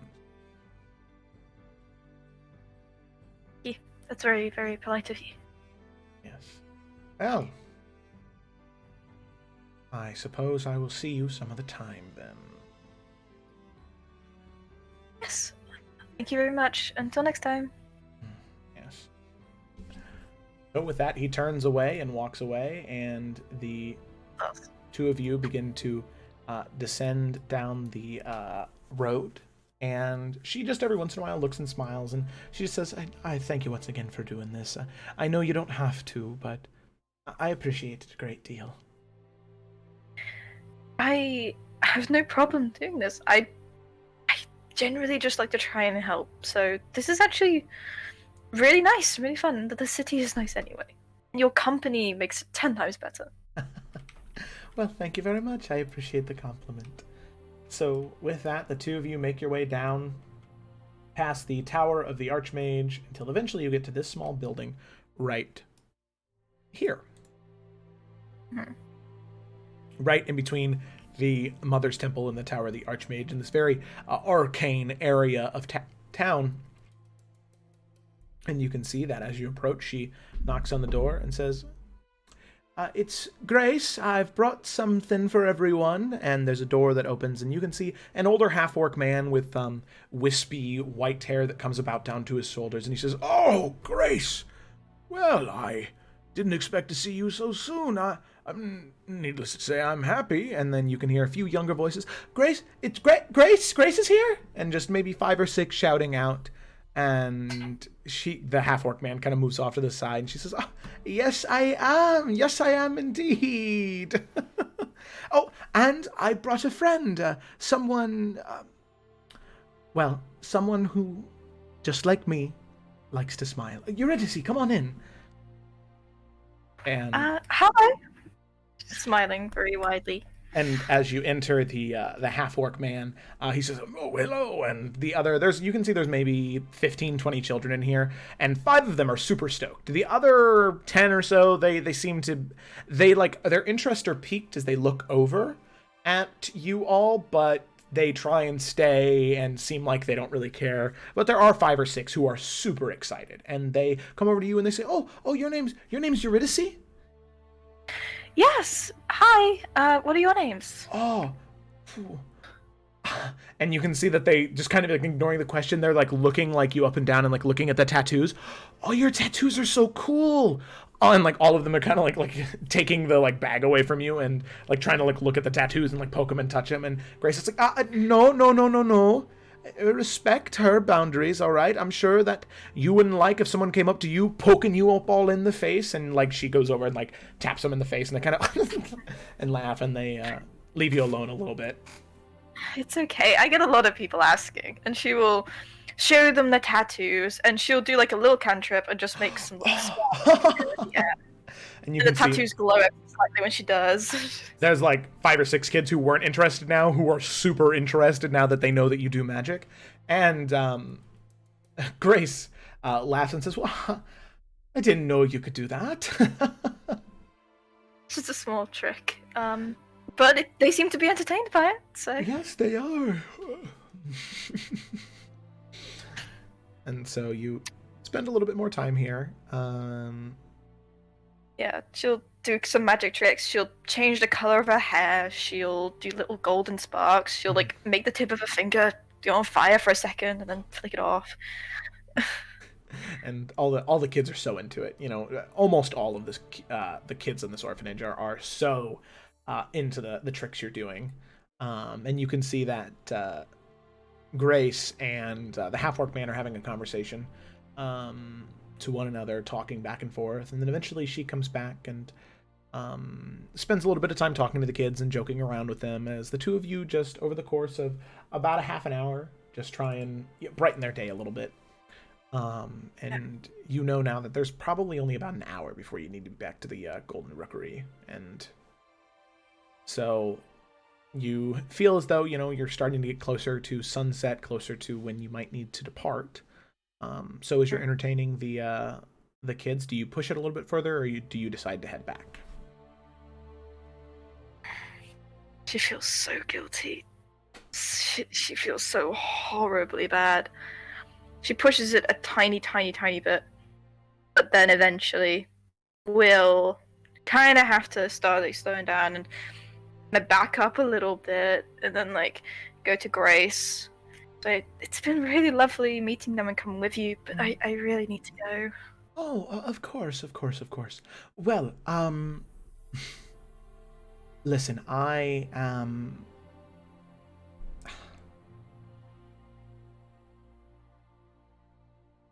Thank you, Eurydice. I know that as my job as a priestess, I should be the one who is making other people feeling better or helping other people, but I really feel like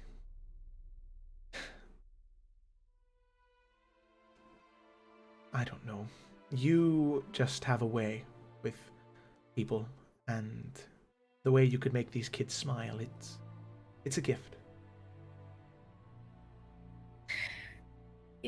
Well, I wouldn't have even known they were here if it wasn't for you, and it seems you make them smile on a daily basis. So don't thank me for being a great person. You're an example to everyone. Well, thank you. I appreciate the kind words. And I suppose I'll be the one to take the compliment, since I know you're not going to. See, you're great with people too.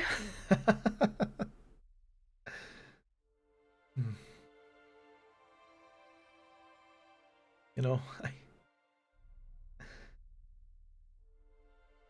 there come days when and as you're walking out, and she's sort of walking you out as well, as you're now standing outside the building, she says, there are days when I doubt that I do any good. There's so many times I talk to people who don't pay attention. They come in looking for answers, or they come in to make a wish, and when that wish doesn't come true, they leave, and they think it's my fault, or it's Paylor's fault, or someone's fault for not answering their wish. And they don't listen, and they don't try. But then sometimes every once in a while, I meet someone like you.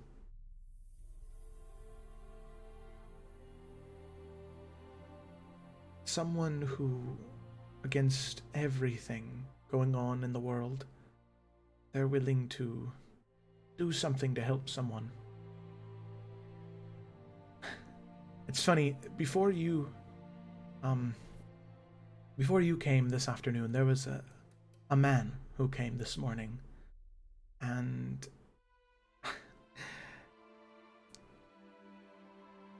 today has been such an amazing day for me because I've met just two of the nicest people I've ever met. That man in the morning, and then you now, and well, if I wasn't greedy, I'd wish that I were to see both of you every single day, but people as good as the two of you, typically they don't need to come back for answers. Typically they find what they're looking for, and then they move on, and they spread that love and happiness with them. I mean, I try. He's the seventh man. I might know him, actually. Oh, he was a nice man, very cool and collected, but I could tell that he had some problems, some darkness to him. But after talking to me for an hour or two, we got to know each other really well, and well, I have a feeling that he's going to be at the temple a lot more now. And I'm happy to know that I am finally able to do some good, and some people are taking that message to heart.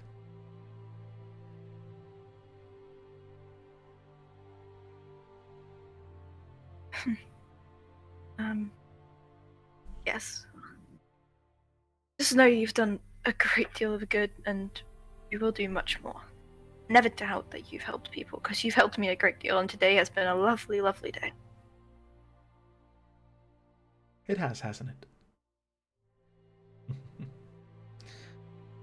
Well, don't know where you need to get off to, but enjoy yourself. You've earned it. Thank you. She smiles. I hope to see you again. And she's gonna hug her. You hug her, and she hugs you back. And as you're hugging her, she says to you as she's hugging you,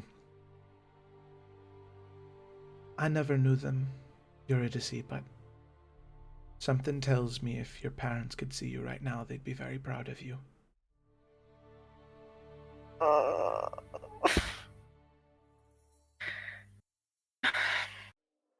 She smiles. Yours would be too. I like to think so.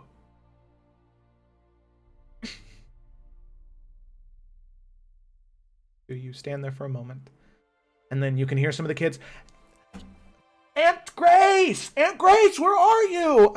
She says, oh, you shut your trap for just a moment. I'm coming back in any minute now. Calm down. And she looks back to you with a smile and says, well, I better head back in before they decide to tear me apart like the wild animals they are. They were so lovely to meet. Thank you. I don't want to tell them that. They get too full of themselves, and believe me, I've seen that before. Oh, get off to wherever you need to go. I've held you up for too long. Okay. Thank you very much. I'll probably see you later. See you later. And she turns and she heads back up and starts shouting into the room. Like, all right, so who was it who was yelling at me while I was having a conversation? Huh? Was it you, Finnegan? Yep. Finnegan, it was you. Come over here. And you can hear like the small bits of like a kid like yelling like, oh, no, as she starts to chase him. And then with that, you make your way. Can't with this bullshit. I can't. Right. You're just without such a held breath and just such a. Oh my god, that was horrendous. Okay.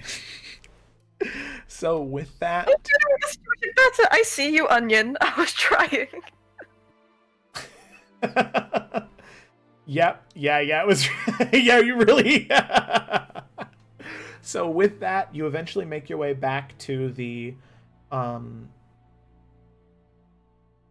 back to the. When we're there, Nalfion would like to talk to Grok. like without anybody else being around. So like as soon as they got back, he would like, I don't know, get Twig some actual food that she didn't have to con out of someone, and then go find Grok. Okay, so getting down there, the temple or the tavern is a little bit busier now, so Eurydice wouldn't be there just yet. She's making her way back. But you set her down at the same booth, give her the food, order it from Maggie, and Maggie makes sure to check as you're gone, Nalfi, and she does check on Twig a little bit more, especially since you're not there. Trying to do her best as a good person. But you find Grok, and you find him over towards the bar, secluded from everyone else. Okay, now I'm just gonna like slide next to him and be like, Grok, friend, I have the favor of a fucking lifetime to ask you. Go on. Nalfin just like smiles really big at him. All right, so you see this, and he like slides him some very nicely made, very long, they're very extra robes his way. Nice, right? Not really. Okay, well, who's to say? It's not me, innit? It's some fucking soft lad shite like that. See, I knew you were gonna say that. Look, I'm gonna be honest with you. I don't know what.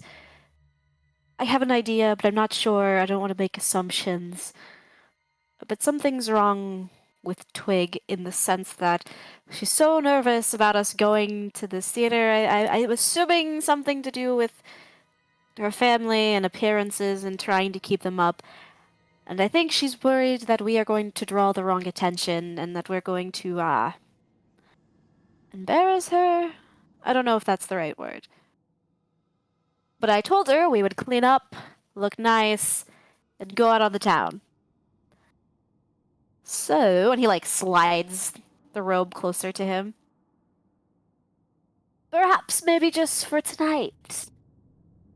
We could look like the soft lads that we kill in the streets, hey?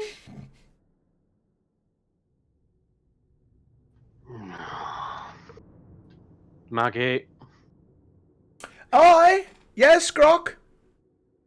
just leave the bottle, please, love. Oh, and she looks down at the robes. Ah. Everyone has to bite the bullet sometime. And she sets down, so she leaves the one and then she pulls out a second bottle and sets it down next to it. On the house, love. And she walks away. Croc will say, oh, fuck it. And then just down the bottle. And then be like, yep. Yeah, well, 1 minute. Yeah, right. All right, and remember, it's for Twig. Somehow I think this will help. I'm not really sure.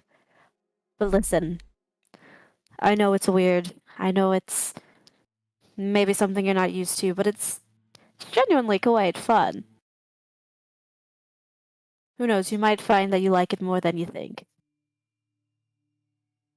And the death scenes and I'm nudge all for the fucking show, and people getting fucking killed. It's these robes that they look like they're gonna itch. Oh, they're going to. But I'm only asking just for tonight. Only a few hours, then you can fucking trash them, sell them, whatever you want. Alright. Rock, I appreciate you way more than you know. And somehow I think this will make Twig feel better. And a whole, like, cat Grok on the shoulder. And Nalfred will go and try to, I guess, get dressed himself. Okay. So, Grok, you finish off that bottle, but Nalfian, you head up to your room and you attempt to get dressed. And, I mean, you've been dressed up before. You've had to do it on many occasions. And so you find something that is suitable for your liking. You put it on and you look in the mirror and you flatten out a few crinkles and creases. But it looks pretty good. It's pretty well fitted, and you stand there for a moment smiling, admiring yourself, and you're still smiling at yourself, but you see the face in the mirror, the smile drops, turns into a scowl. And you see you looking back at you, visibly upset. Enough to like close his eyes for a second. That's not happening. And then he's gonna open his eyes again. As you open your eyes again, the reflection begins to speak. Yes, yes, it is. Yeah, Nelfian's smile's gonna drop. That's more like it. So, is this what this is now? You find people. You shut me out. You forget what you really are. You know, I don't have to do this. I could walk away and pretend it doesn't happen because I've done it and it's worked. You could. It'd be really easy for you to walk away, but you see, the issue is Nalfian. And the reflection walks out of the mirror, and as soon as it exits out of the mirror, your reflection is no longer there, and it's just wispy dark shadow with beady red eyes where yours are. Walks around freely. My favorite thing, Nalfian, my favorite thing about you growing and becoming stronger is because so do I. I'll be there whenever you need me, but what I don't want to happen is for you to forget what you really are, because you are me, and I am you. Do I need to remind you the fucked up shit that we did down there? Or did you forget what we did, Nalfian? I can tell from the look on your face you remember. So the next time, no, I'm talking. The next time you go to have a little lunch date with your wannabe daughter, next time, think it through and remember the piece of scum you really are.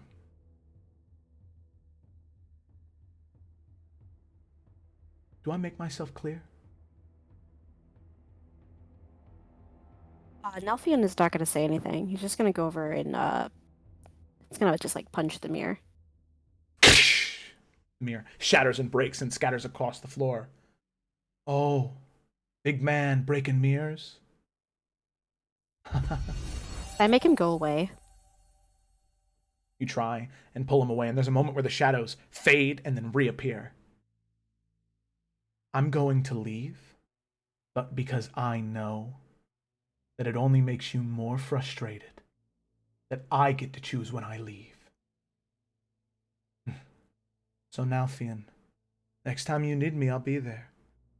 But only because the only time you use me is when you need to be a fucked up monster. Because that's what you are. And that is all you will ever be. Ta-ta, and yes, the pleasure was all yours.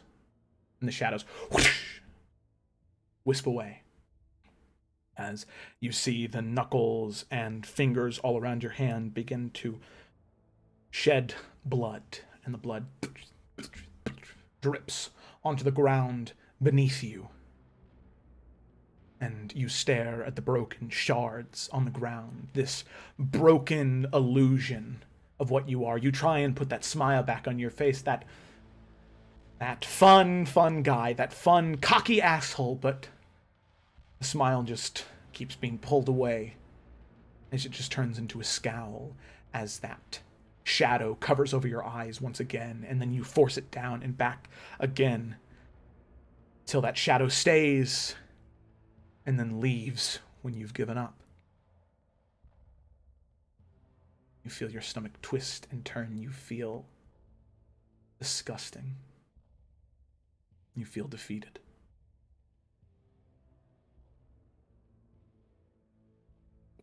As you stand there, looking at the shattered pieces of mirror on the ground, I would say at about that point, Eurydice, you would have gotten back into the tavern, seen Grok and Twig, and probably would have headed back up to your room at about that point to get changed, having been told about the clothes. Yeah, you would hear the glass and then shattering coming from Nalfian's room. I'll stop. Just gonna stay through the door. Nalfian? Nalfian, are you okay? Fine. Do I believe him? Make an insight check with advantage.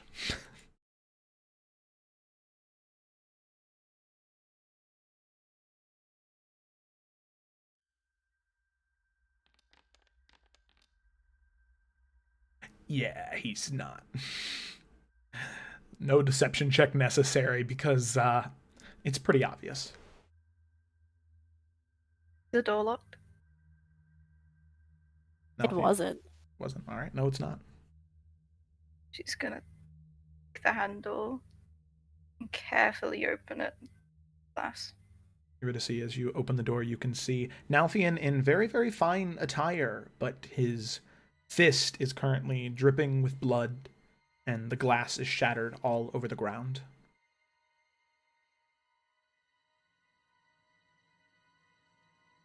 I bought you a dress. It's downstairs. Let's go. We're gonna be late if we stick around much longer. And now Finn's gonna like look around the room and try to find something to wrap his hand up with. Now she's gonna shut the door. She's gonna walk up. Don't and she's gonna do take that. Don't. I need you to open the door. I need you to open the door.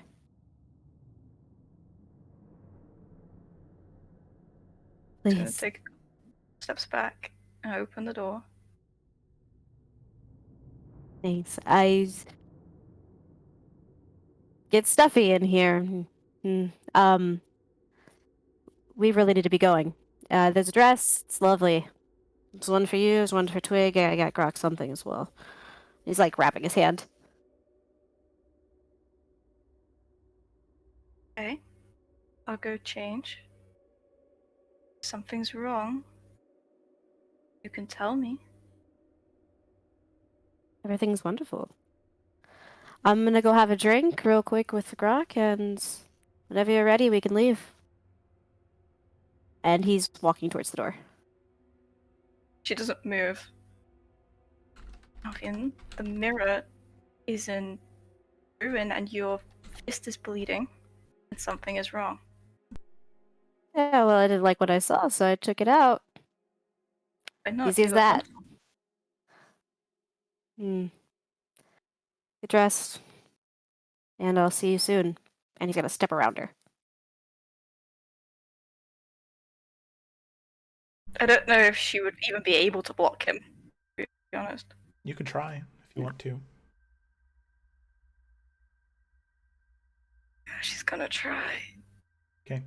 Now, if she throws up her arms to try and block you from exiting, what do you do? I'm going to not allow that happen, and I'm just gonna go. Not gonna be aggressive about it. He's just gonna limply move her hands out of the way. Are you letting him?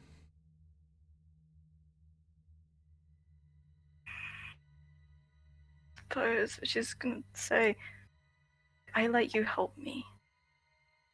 Okay, if you want to walk away, if you want to just drink, if you want to try and forget whatever that was, then that's okay, and I will let you do that.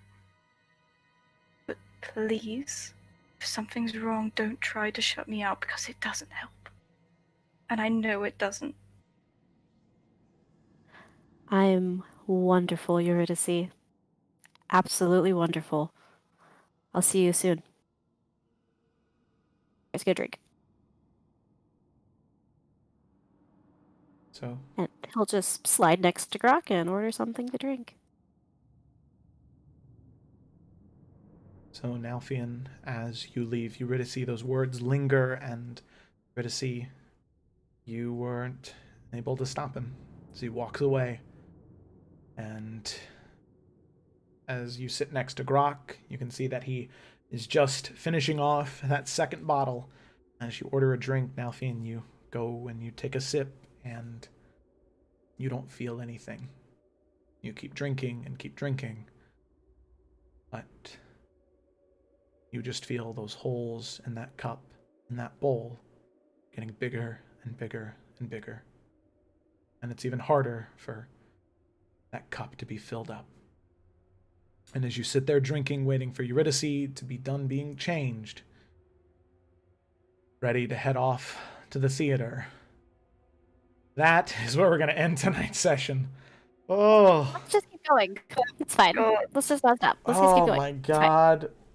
That was 30 more minutes. Go. Oh my Yeah. god. Yeah. Come on, Joe. yeah.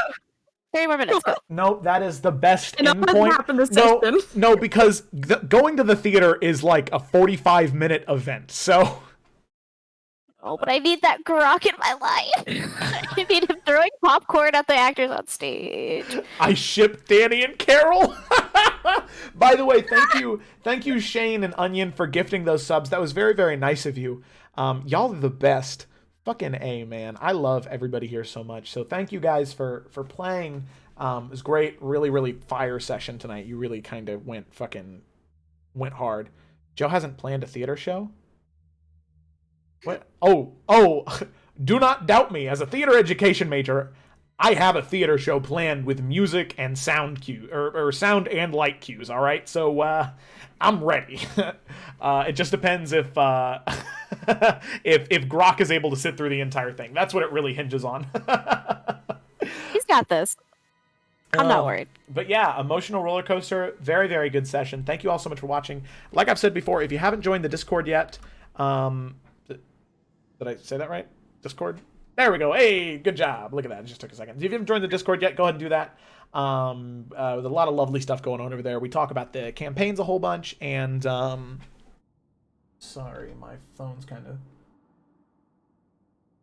blowing up. Okay, so if you haven't joined that yet, please do. We talk about a lot of stuff there on the Discord, and it's a lot of fun. But yeah, that is nightly group chat hangout. Yeah, we vibe a lot in there. So that is gonna be where we're gonna end tonight's session, and as we always do, I need to find somebody to raid. So let's go ahead and go to Twitch. And so once again, thank you so much for watching. Like, honestly, it's kind of crazy how much fun this is to do and to have people like just vibing in here with us, because well, needless to say, we enjoy having everybody in here because you guys are a lot of fun. Oh, look, there we are. That's kind of fun. Can we rate ourselves? No? All right. I think so. Wait, what is this guy? What is this? D&D Airships and Pirates one shot? He's like in a green. That's kind of fun. Okay, so let's do. Oh, I like their thing here. A new adventure begins. Chaos Capers. All right, let do it. Let's see. They got some cool. Oh, look, this person has the same headphones as Kayla, so we got to do it. That girl headphones? Should probably mention that next week is going to be. Oh, not yes. Thank you. on Iverion. Thank you, Eurydice. Lisa. You're Lisa now. Yeah. So next week will not be Isles of Iverion. I forgot. Next week will actually be a battle royale free-for-all at level 3 between some of the players in this campaign, some from the Salamander Coast, and some from the Explorers of Athera. So everybody's going to be kind of getting in there. They're going to duke it out, and the victor of this battle royale will get one free that actually succeeds. So where that means on one roll that they make within the next session after that, so it only is valid for one session. They can't save it and wait for a big moment. Later on, they have to use it that next session, where they can roll a dice, and it will automatically, if it fails, they can choose to have it succeed instead, whatever that may mean. So It's a big deal. It's a big prize. And it's going to be really cool. It's going to be really fun. And I'm really excited for it. So that is that. Thank you for reminding me, Lisa. And now we will go ahead and raid this channel. Chaos Capers. All right. Remember that. Chaos Capers. Chaos Capers. Alrighty, 14 concurrent viewers. So we're going to start that raid, and it's going to give me a countdown here. So thank you so much once again, everybody, for watching. This is an amazing kind of turn of events and so crazy, and I'm so happy that we are able to do stuff like this and play D&D and have it, like, I don't know, have people watching. It still kind of blows me away. So make sure that if you are watching that you are ready to raid, and we're going to go ahead and do that. So thank you so much for watching, and I hope that you have a great rest of your day, afternoon, night, whatever it may be for you. All right. See you on the other side. Woo! Raid. Yeah. Thanks for entertaining. All right. And then